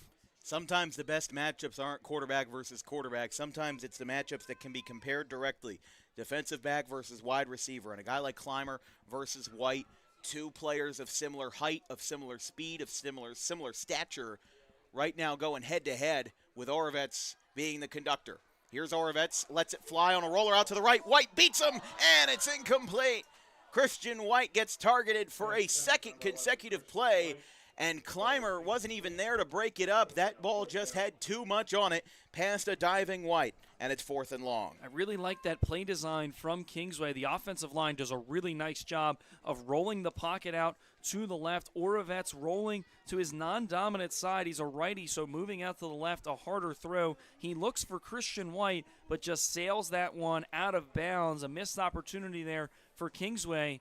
We thought they were going to punt earlier. Now it looks like they might actually kick this one off. This one is a real punt, as this one will go out towards Keenan Clymer. He's going to let this one bounce, though. Oh, this is going to be tough. Wait a second. Wait a second. What do we have here? That's at the 1-yard line. That was trapped at the 1. Down at the 1-yard line by number Wow. I'm sorry, we're having a little bit of technical difficulties. I can't even look at what I'm doing right now. We've got a trapper at the 1-yard line. Great stop by Kingsway. Yeah, a really nice punt there from the punter in Burlingame, and he sends that one off. He's got now 6 punts inside the 20 this year. A nice stat for the senior, and probably the biggest punt of the year there. Usually you don't like to talk about punts. You don't like to trot the punter out there, but in Burlingame, a really nice job to execute when he was called upon, and the Vikings will now have to go the full length of the field to try and score. Trapped at the 1-yard line, Eastern with nowhere to go. Haven't had a safety on DWB since September. This is close. Ball came out, but was it after the whistle? No, it'll be 2nd down. It's exactly what the doctor ordered here for Kingsway. The offense stalls out, but a nice punt, and now your defense can try and force a 3-and-out. And in a tight game like this, field position is everything. If Kingsway can get the ball off of a poor punt from Eastern right around midfield, and this offense can get to work, it's going to be interesting to see how the Dragons pull this out, but they need to come up with a couple more stops here on this drive. And Eastern needs to get a couple of more yards. Throw is caught by Terry Cook. He's going to get to around the 8-yard line. Forward Progress is trudging him all the way back into the end zone, but whistles flew. pass complete to number 13. See where they mark this one. Again, Forward Progress is going to do a lot of heavy lifting here. Number 14, Andrew Wands. The ball will be spotted. Ball is on the 10-yard line. 3rd and 1, so a short place to go, a short distance to go. And this is a pivotal play because with where the ball is spotted, if Kingsway gets a stop, Eastern's almost forced to punt. And if Eastern can move the chains and start a drive, they can burn a little bit of clock and move down the field. A huge 3rd and 1. This is going to matter a lot here. Wouldn't be surprised if they just go it up the gut that time. They do. Kingsway's defense is a brick wall, though. This looks like it's short. Don't think he got it. Let's take a look. They do call 1st down, Eastern.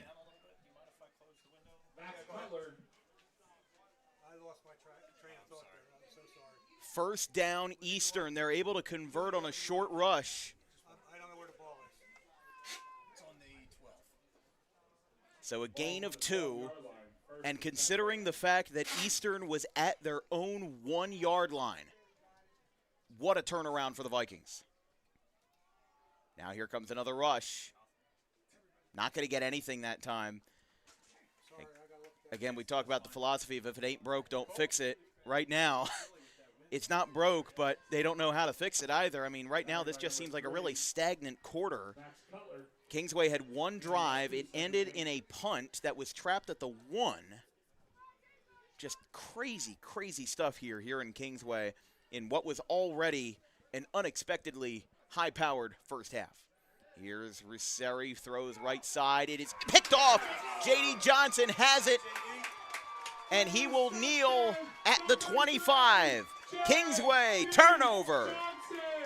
J.D. Johnson, the defensive back and multi-sport athlete for Kingsway, picks up. J.D. Johnson picks up the turnover belt with an interception. The 3rd interception of the year for number 3, J.D. Johnson. That throw from Carreri just a little bit high. He was looking for the hottest receiver of the night in Vincent Rosa, but he throws it high. It deflects off of Rosa's hands, but not enough to knock it down to the turf. And in perfect position, right place, right time, was J.D. Johnson, and now prime field position for Kingsway. They're at the 26-yard line, 1st and 10 to Nick, handoff. Left side, gets wrapped up. Might get a yard or two that time. Carries by number 20, Cole Denick. Again, Denick, the leading rusher and receiver for Kingsway. 94, Anthony Pryor Jr. Anthony Pryor Jr. picked up the tackle that time. 2nd and 10. They did not get any gain. But right now, that changes everything.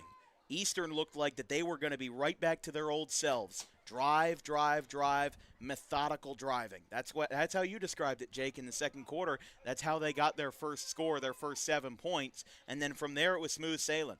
But right now, Kingsway just turned that psyche on its head with that interception by J.D. Johnson. Here comes a rush by Denick. Going to get about 2-3 yards that time. It'll be 3rd down. It's going to be interesting to see how they play it. Again, a 14-14 game here. Burlingame, a really good kicker. And with where you're at on the field, it doesn't seem like it would be out of his range. He's had a lot of strong kicks here, not only on the kickoff, but on the extra point attempts as well. Obviously, if you're Kingsway, you'd love to move the chains, but it'll be interesting to see if they're conservative, or they try conservative on the ground, or they try and go through the air here to pick up this 1st down. Again, back-to-back rushes were unsuccessful. Now a rush to the left side is going to get some space for Denick. He gets wrapped up at the 10-yard line. And a great rush there by Denick. 1st down, Dragons. It seems tough to bring him down to the turf, and when he gets a lane with this offensive line, I mean, good luck if you're Eastern, because Denick has been a whole lot more involved here in this second half. Kingsway's been getting him involved, and the leading rusher picks up a big gainer there for the 1st down. 1st and goal from the 9. Here goes Oravets, back to Denick, over to the right side, and he twirls into the end zone. Touchdown, Dragons. That's a 9-yard rush, Cole Denick. As he gets himself into the end zone, he picks up his 35th career rushing touchdown. He's done it all tonight, and it's 20-14. Again, it feels as though as Denick has been used a whole lot more here early in this second half. Didn't call his name out a whole lot in the first, but he's able to find the end zone there and put up Kingsway on the scoreboard. Burlingame up, away, and good. Burlingame 3 for 3 on PATs. The 2 kickers for both of these teams combined are 5 for 5. We'll take a quick break. It's the Dragons 21, the Vikings 14.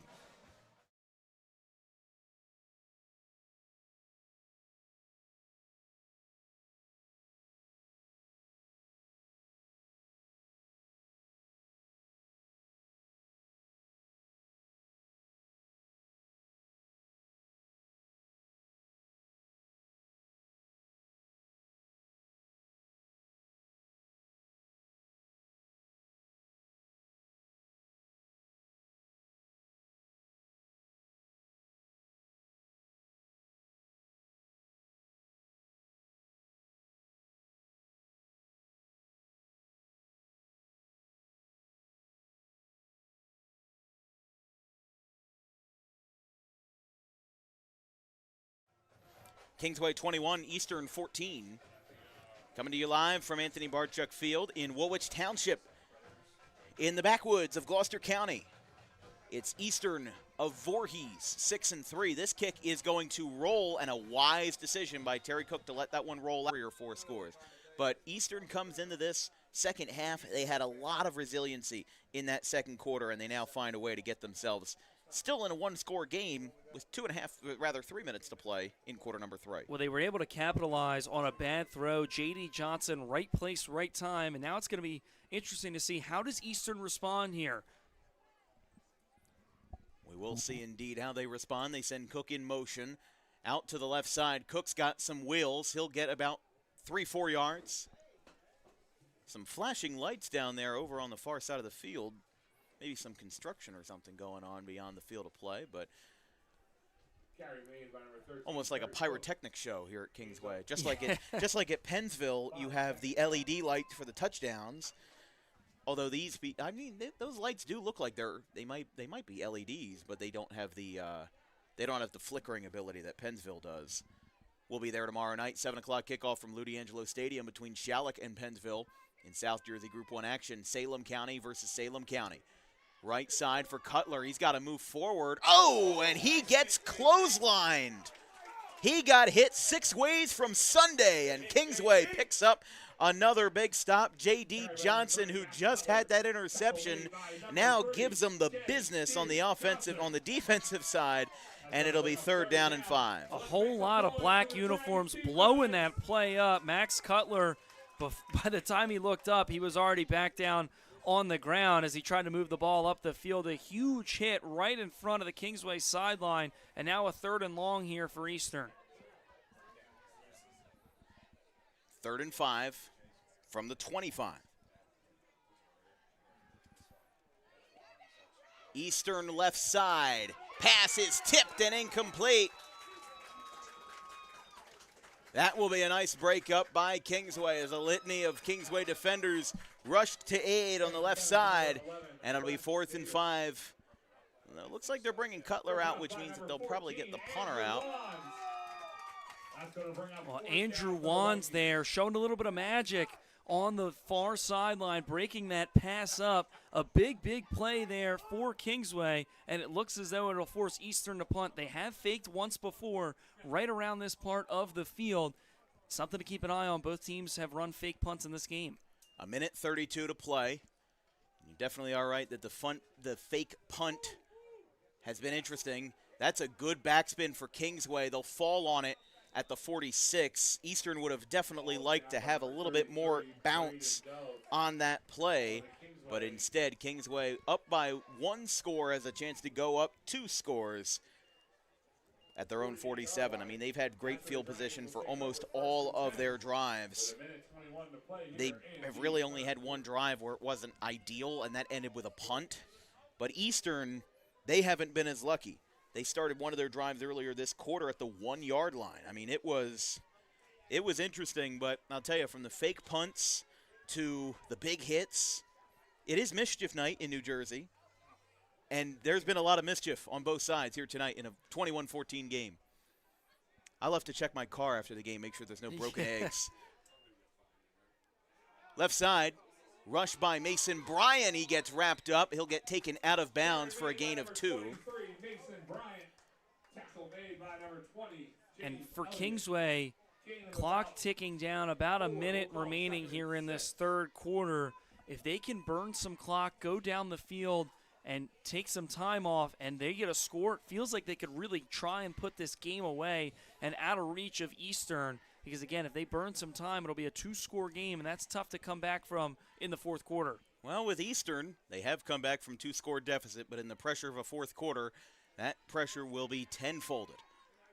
Bryan in motion. They fake the jet sweep, and now a rush for about 4 or 5 yards, getting them oh so close to the 1st down marker, which is at the 42. DeNick was on the carry there. Under a minute to play in quarter number 3 here from Anthony Bartchuk Field. If you'd like to make a contribution to Dan Wilkins Broadcasting, you can send us a contribution on Venmo on DW Broadcasting. No spaces, no hyphens. We're not being paid for today's game, so this is a free broadcast for the enjoyment of anybody who chooses to view it, as that's going to be a 1st down for Kingsway, and what could be the last play of the quarter. They do have 30 seconds in count. No, it does. It'll roll again with about 34 seconds left, so they could have time for one more. But again, it is not required by any means. But all of us in the booth tonight, we're all college students. We've all got expenses. We all had to, use up a lot of gas to get here, and of course, the equipment on the table in front of me is not cheap by any means. So DW Broadcasting, no spaces, no hyphens on our Venmo, if you would like to make a contribution. That will mark the end of the 3rd quarter as both teams hustle off the field here in Woolwich Township. It's the Dragons 21 and the Vikings 14 at 3-quarter time here on Mischief Night, Playoff Night, here in Group 4 action. We'll be right back.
First play of the fourth quarter is a gain of 3.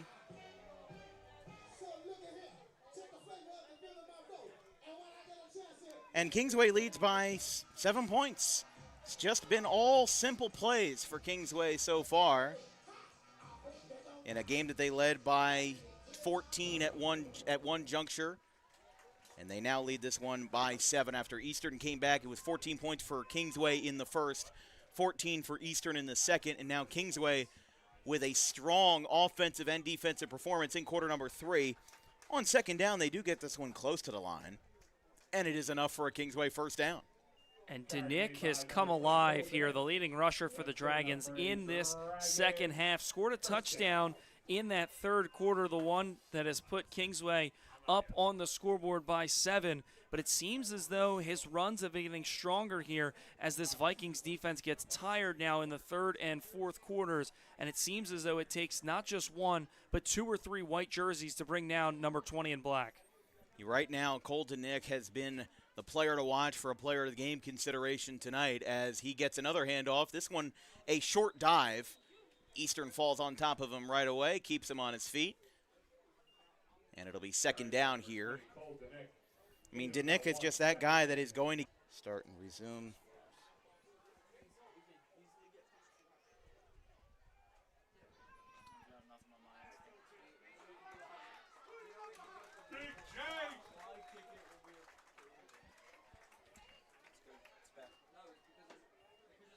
Rolling, 8:15 left in the fourth quarter. We apologize. A lot of weird things going on tonight in the DWB booth. We apologize for that. As wouldn't be a DWB playoff game without some kind of technical difficulty. It is 1st and 10 from the 16-yard line. But Kingsway still driving. Had a couple of first downs while you were waiting. But Kingsway is going to try to take a lot of clock management into account here. I mean, even if they score, you don't want to score right away. I mean, it would be nice. You'd have 7 minutes perhaps. But what if you scored with 6 minutes left? What if you scored with 5 minutes left? That would make it a lot harder for Eastern to have any kind of life. Because if you score now, well, Eastern's going to have all their eggs in one basket and then some time left over. So they may try to, manage as much as they can. It's really a difficult thing to juggle. As J.D. Johnson on the left side with a merry-go-round to the ground. And that'll be 3rd down and 5. First down marker is at looks like the 7-yard line. And then after that, we'd have 1st and goal. And again, Kingsway going to run a lot of short plays, like the pass you just saw there, or a handoff to Danick. And this is where it helps to have a really, really good runner. 18, now 19 touchdowns on the ground here, about 700 or so yards. Got to give it to number 20 in black. They hand it off to number 20 in black as he gets wrapped up. Looks like he gets within the 10, but short of a first. This is close, but it will be 4th and 2. This is going to be difficult to tell. I don't know if they got it. Let's take a look here. We're going to do a measurement. So 5:43 on the clock.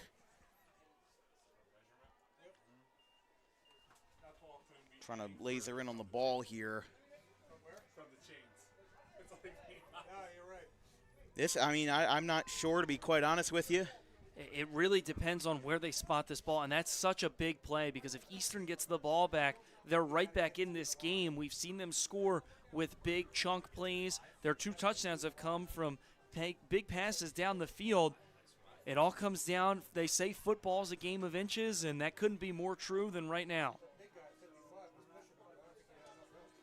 This will be a good moment here.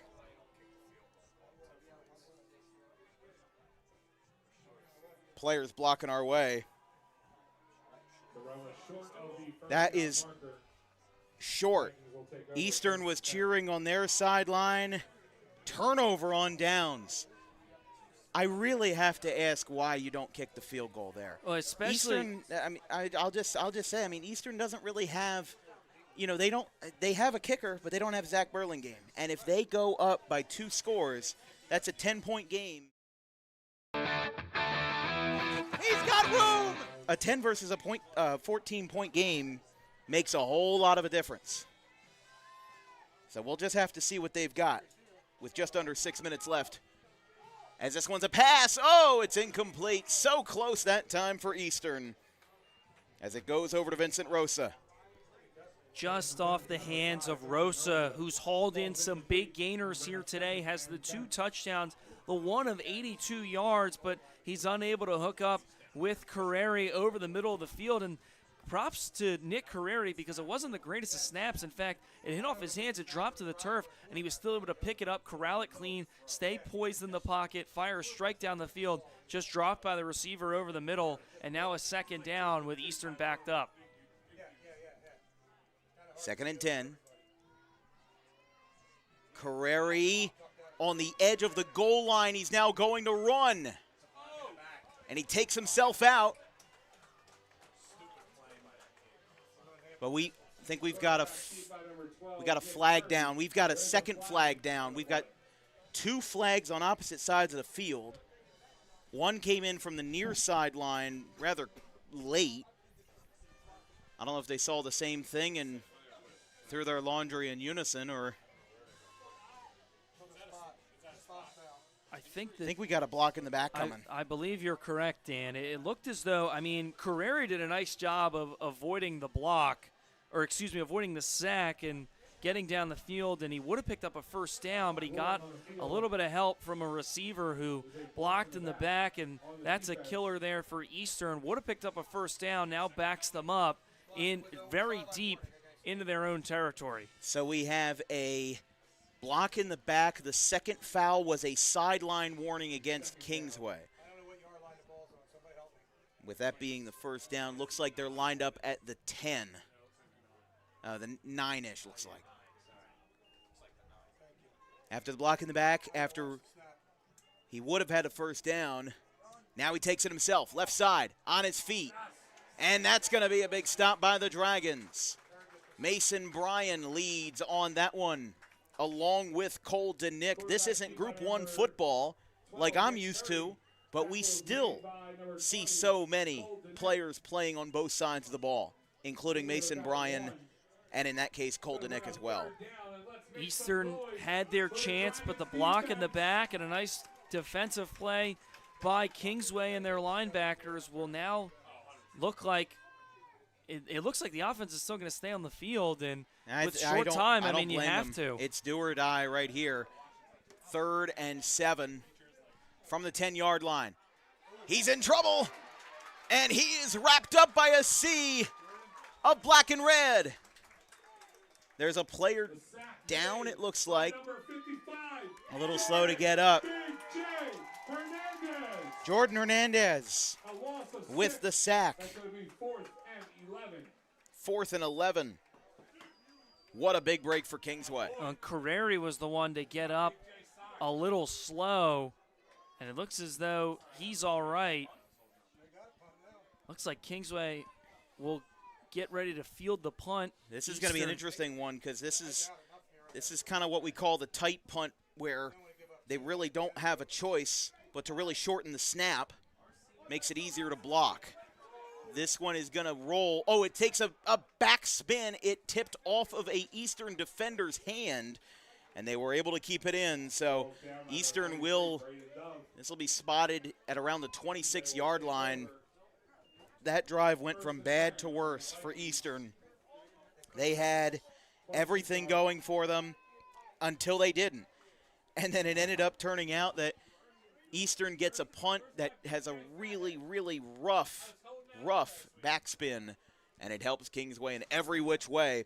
Dragons with possession at the 25-yard line, 3:49. Even if they don't go up by 2 scores, the idea that Kingsway will be able to run the clock out most of the way is still in the cards.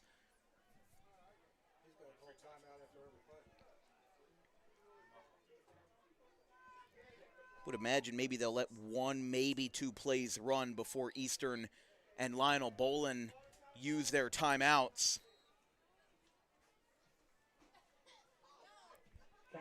And they keep it running for now. And the punt there really helps out Kingsway, and the defense bails the offense out because the offense couldn't pick up a 4th down and 2 inside the red zone. They give the Vikings the ball back, and we saw Eastern with a couple of big plays. They were one big play away from really flipping this game on its head and getting all the momentum back, but instead Kingsway does a nice job on the defensive end, and on top of that, a poor punt from the Vikings give Kingsway good field position. Here comes another rush over the middle. That might be enough for a first down. It's going to be close. Danick was on the carry. And now Eastern calls their first timeout of the second half. Again, if you're Williamstown or Southern, hope you're joining us tonight because this is going to be who you play. Either an Eastern Vikings team who has had a great connection between Nick Carreri and Vincent Rosa, but maybe a little bit staggering on offense in other directions, versus a Kingsway team that is really going to be sticking it to the man when they come to town next week. If Southern beats Williamstown, it'll be at Southern, which is, I believe, in the Manahawkin area of Atlantic County. And then if they play Williamstown, Kingsway-Williamstown here, it was 43-20 43-20 Kingsway when they played the Williamstown Braves just 1 week ago. We have a couple of out-of-town scores while we wait in the fourth quarter. Pleasantville leads Delsey 23-14. As we said, Glassboro leads Audubon 28-0 in the fourth quarter. Cedar Creek leads Triton 21-0 in the third. And Shawnee leads Pennsauken 20-12. After leading by 1 point at half, they extend that lead to 8. Third and short, not enough for a first down, but Eastern does call that timeout. Definitely a surprising predicament there as Danick will barrel. Does he have enough? They mark it for a first down. And I think the big difference in this second half for Kingsway has been their ability to run the football, specifically with Cole Danick. He's really come alive here in this second half. And then the interception by J.D. Johnson to give Kingsway great field position was really what took the momentum and flipped the tides of this game, where Eastern felt like they had a lot going for them. Kingsway got all the momentum back. Danick scored the rushing touchdown, and it's been all Dragons ever since. I'll tell you this, a little bit unrelated to what you were saying. You know what we haven't seen a lot of tonight? Flags. Not a lot of them. We've seen them come in spurts, but it hasn't been a flag fest like we've seen in other games this year that have a lot of undisciplined teams. These two teams are very disciplined. They know it's basically PR football, if you want to call it that.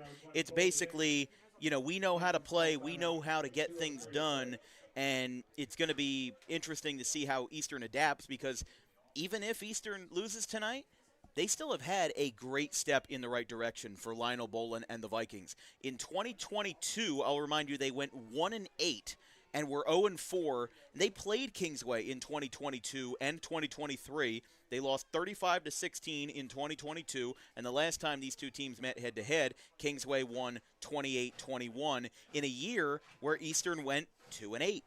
So they had one win in 22, 2 wins 2 years ago. With Logan Dawson as their senior quarterback in 2024, they go 5-5. And they made the playoffs but lost 47-15 to Atlantic City. They now got a better draw, were able to get 2 further seeds up in their respective bracket, and they now are down by 1 score. Definitely a step in the right direction, but with losing Nick Carreri after this year, it's going to be an interesting step to see where Eastern will go. Second down, Eastern does burn their third and final timeout with 1:56 to play left in quarter number 4. We're here from Anthony Barchuk Field. It's a great place to be here in Woolwich Township. This broadcast is brought to you by our good friends over at Rowan College of South Jersey Gloucester campus, the premier community college of New Jersey, and a top 150 community college for academics as voted by Aspen National. Visit rcsj.edu for academic information or rcroadrunners.com for athletic recruitment. This broadcast is also brought to you by Dog Pro Wrestling. DAWG Pro Wrestling is New Jersey's premier pro wrestling organization with high-flying events and nonstop entertainment throughout the Garden State. You might have seen them in Burlington County this weekend at the South Jersey Geek Fest. They had a table there, had all their organizers dressed up in anime cosplay. And Dog Pro Wrestling will be your best option for pro wrestling in South Jersey. Visit DAWGProWrestling.com for booking and more information. The entrance from just outside Anthony Barchuk Field, it was a lot more overcast this morning or afternoon. It was certainly pouring rain, but we've got a clear sky for this Thursday night Mischief Night action here in Gloucester County. Another rush on third down. Oh, Denick looks like he got trapped at his ankle that time. It was certainly an awkward tackle against Denick there. And it looked like they marked him short of the stick, so a 4th down here, but it feels as though the clock continues to run and time is not on the side of the Eastern Vikings. Even if they get a stop, it'll be interesting to see they've got no timeouts. Well, I hate to cut you off, but look who's on the sideline. He's standing next to a player in that gray hoodie, Zach Burlingame. Let's see here. David Orovets is on the field. Kingsway is going for it. This would be a 30-yard field goal attempt by Zach Burlingame, and maybe that was the game all along. Maybe it was a game of deception for Kingsway. Maybe they wanted us to think that they were going to go for it, and now they call a timeout. It's their first of the half. Let's go over our schedule for this week and next week before we go into the final minute of tonight's broadcast. Tomorrow night, we're at Lou D'Angelo Stadium in Pennsville. Off of 295's final exit before you get to Delaware, it's a Salem County brawl between the Charlotte Cougars and the Pennsville Eagles, 7 o'clock from Lou D'Angelo Stadium. Saturday, we travel up to Anthony Chinichi Stadium for a matchup between the Overbrook Rams and the Delran Bears in Burlington County play over South Jersey Group 2 on Saturday, November 1st. Then on Monday, November 3rd, we have a doubleheader in JUCO basketball to open up the season for the women's and men's. It's the RCSJ Roadrunners versus the Delaware Tech Athletics.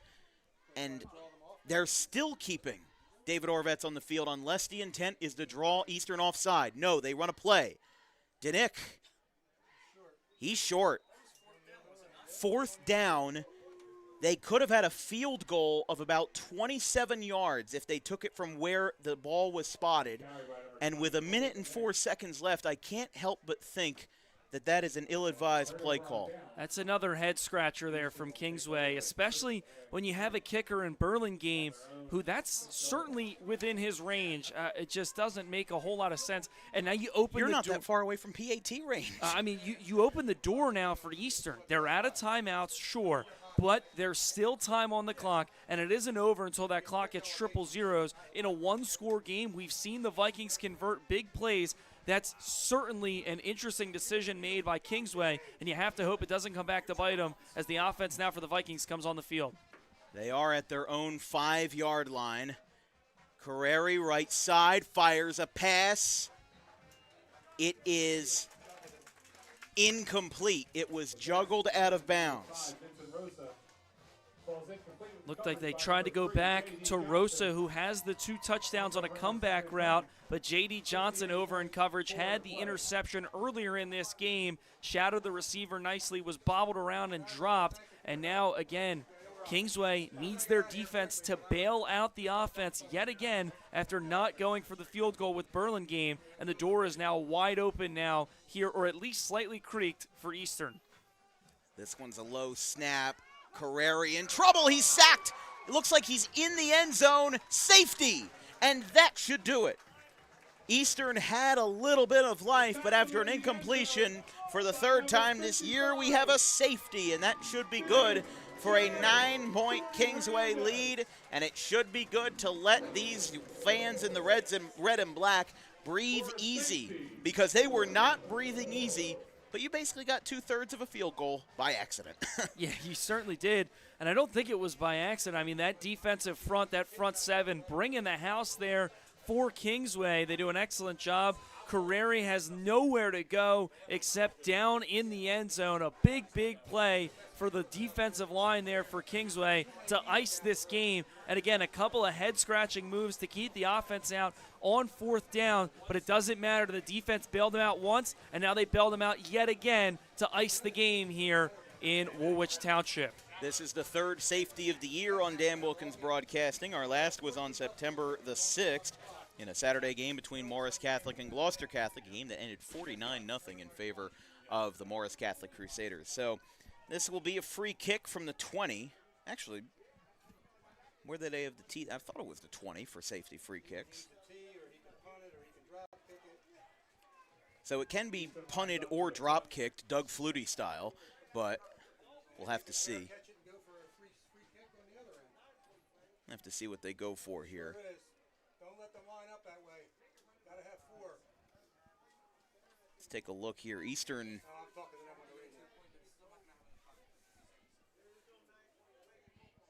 Good catch. Good catch.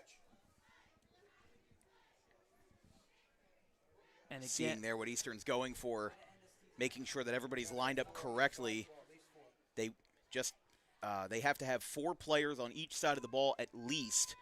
And they are going to use the T. Yeah, they've got 4 to the left of the kicker and 6 to his right. Here we go. It's going to be a short one. I don't know if you've ever tried to see an onside kick on a safety punt, but it's an act of desperation for the Vikings that goes unsuccessful, as it will be out of bounds.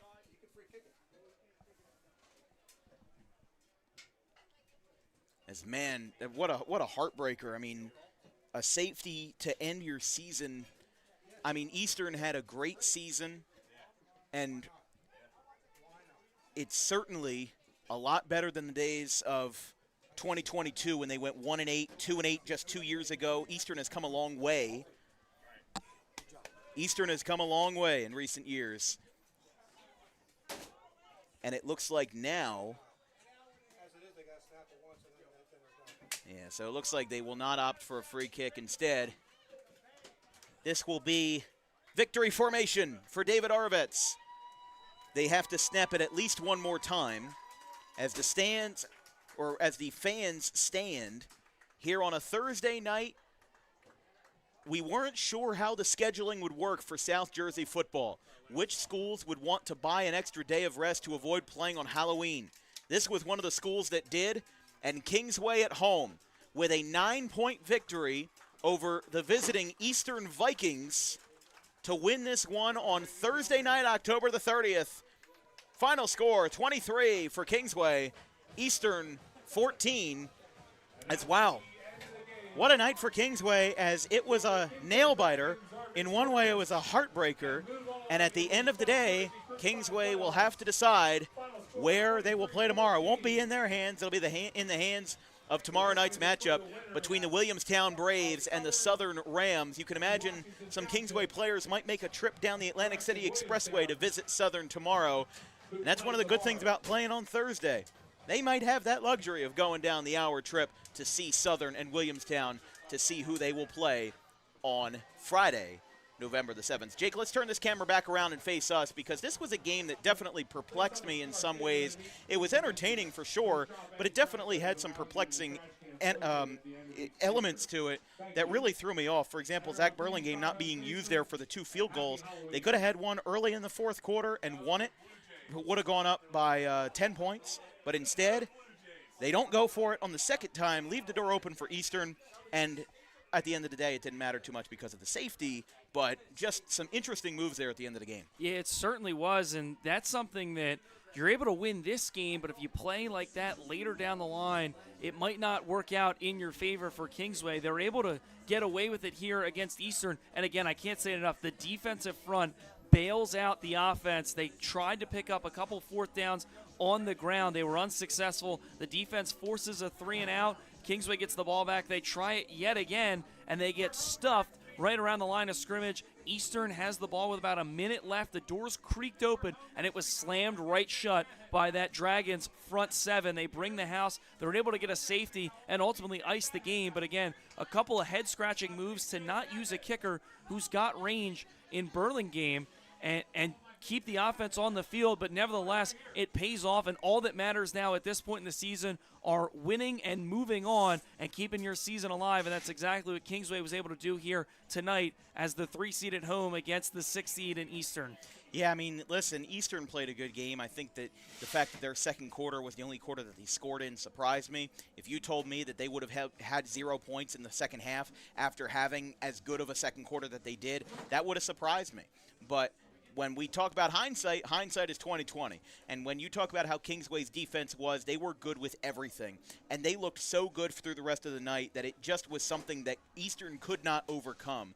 It was a matter of, could Eastern break through Kingsway's offense, which it was pretty apparent they could not. I think that was their biggest flaw, was honestly not even that much of a flaw. It was something that Kingsway was just so overpowered with. Your combination of David Orovets as a sneakily mobile quarterback, you've got Colton Nick as the leading rusher, the leading receiver. You've got a quick wideout in Christian White. You've got Luca Lentini as kind of the wild card. It's the Fab Five for Kingsway, and you've got everybody else as the supporting cast. And this team going 8-2 into potentially either Williamstown. If Williamstown wins tomorrow, they'll be here next week as a 7 seed. But then if Southern wins, the trip down the Atlantic City Expressway down to the shore, usually shore trips are fun. This one is going to be a grueling shore trip for Kingsway in a 3v2 game versus Southern. But again, we can't talk about the future too much right now because the 3 other games in this bracket, Atlantic City and Cherokee, and Toms River North and Cherry Hill East, and then the aforementioned Williamstown and Southern, they haven't been played yet. So the eyes of South Jersey Group 4 are here, because this is the only game that will matter tonight and one of 6 throughout South Jersey. So it'll be interesting to see where everything fares for these 2 programs. But I'll tell you this, Eastern definitely, they surprised me. Once Kingsway went up 14-0, I thought that their game was pretty much over. I thought that maybe the quarterback combination just wasn't working and that Kingsway's defense would come on too strong. But then Vincent Rosas comes out and gets that first and then second receiving touchdown, and they really just surprised me. But then Kingsway kind of came to their senses in the second half and put on 9 points. And the big thing for me is halftime adjustments. And Kingsway made a lot, and unfortunately Eastern didn't seem to make too many. Kingsway got the ground game involved way more in that second half. It felt as though Cole DeNick was not talked about a whole lot in that first half. In the second half, he really shined, scored the touchdown that ended up giving the Dragons the lead, and then that interception was really what gave Kingsway the great field position for Cole DeNick to be able to score that touchdown, and the interception credited to J.D. Johnson. And that was the turning point. And again, a couple of head-scratching decisions late in that fourth quarter, but the defense, that strong front seven, able to bail out the offense, get a big stop, get the safety, and Kingsway's moving on here in South Jersey Group 4. That'll be all for us tonight on Dan Wilkins Broadcasting. A fantastic broadcast. Always thanks to Kingsway for having us out. June Chaffee, the athletic director. This is a great place to be, and I believe this is Kingsway's 19th appearance on DWB, and we'll have plenty more in the winter season. From our entire crew, our social media coordinator, Haley Mejia, our graphics crew, Gavin Van Rel, Caleb Lane, and Carson Rosso. Speaking of Gavin Van Rel, he's on the crew tonight. He's producing. Then my color commentator, Jake Clark of Rowan University. I'm Dan Wilkins. We will see you tomorrow from Lou D'Angelo Stadium for a Group 1 battle between the Shalla Cougars and the Pennsville Eagles in 7 o'clock Friday Night Football, Spooky Edition on Halloween. Final score tonight, Eastern 14, Kingsway 23. Have a good one, folks.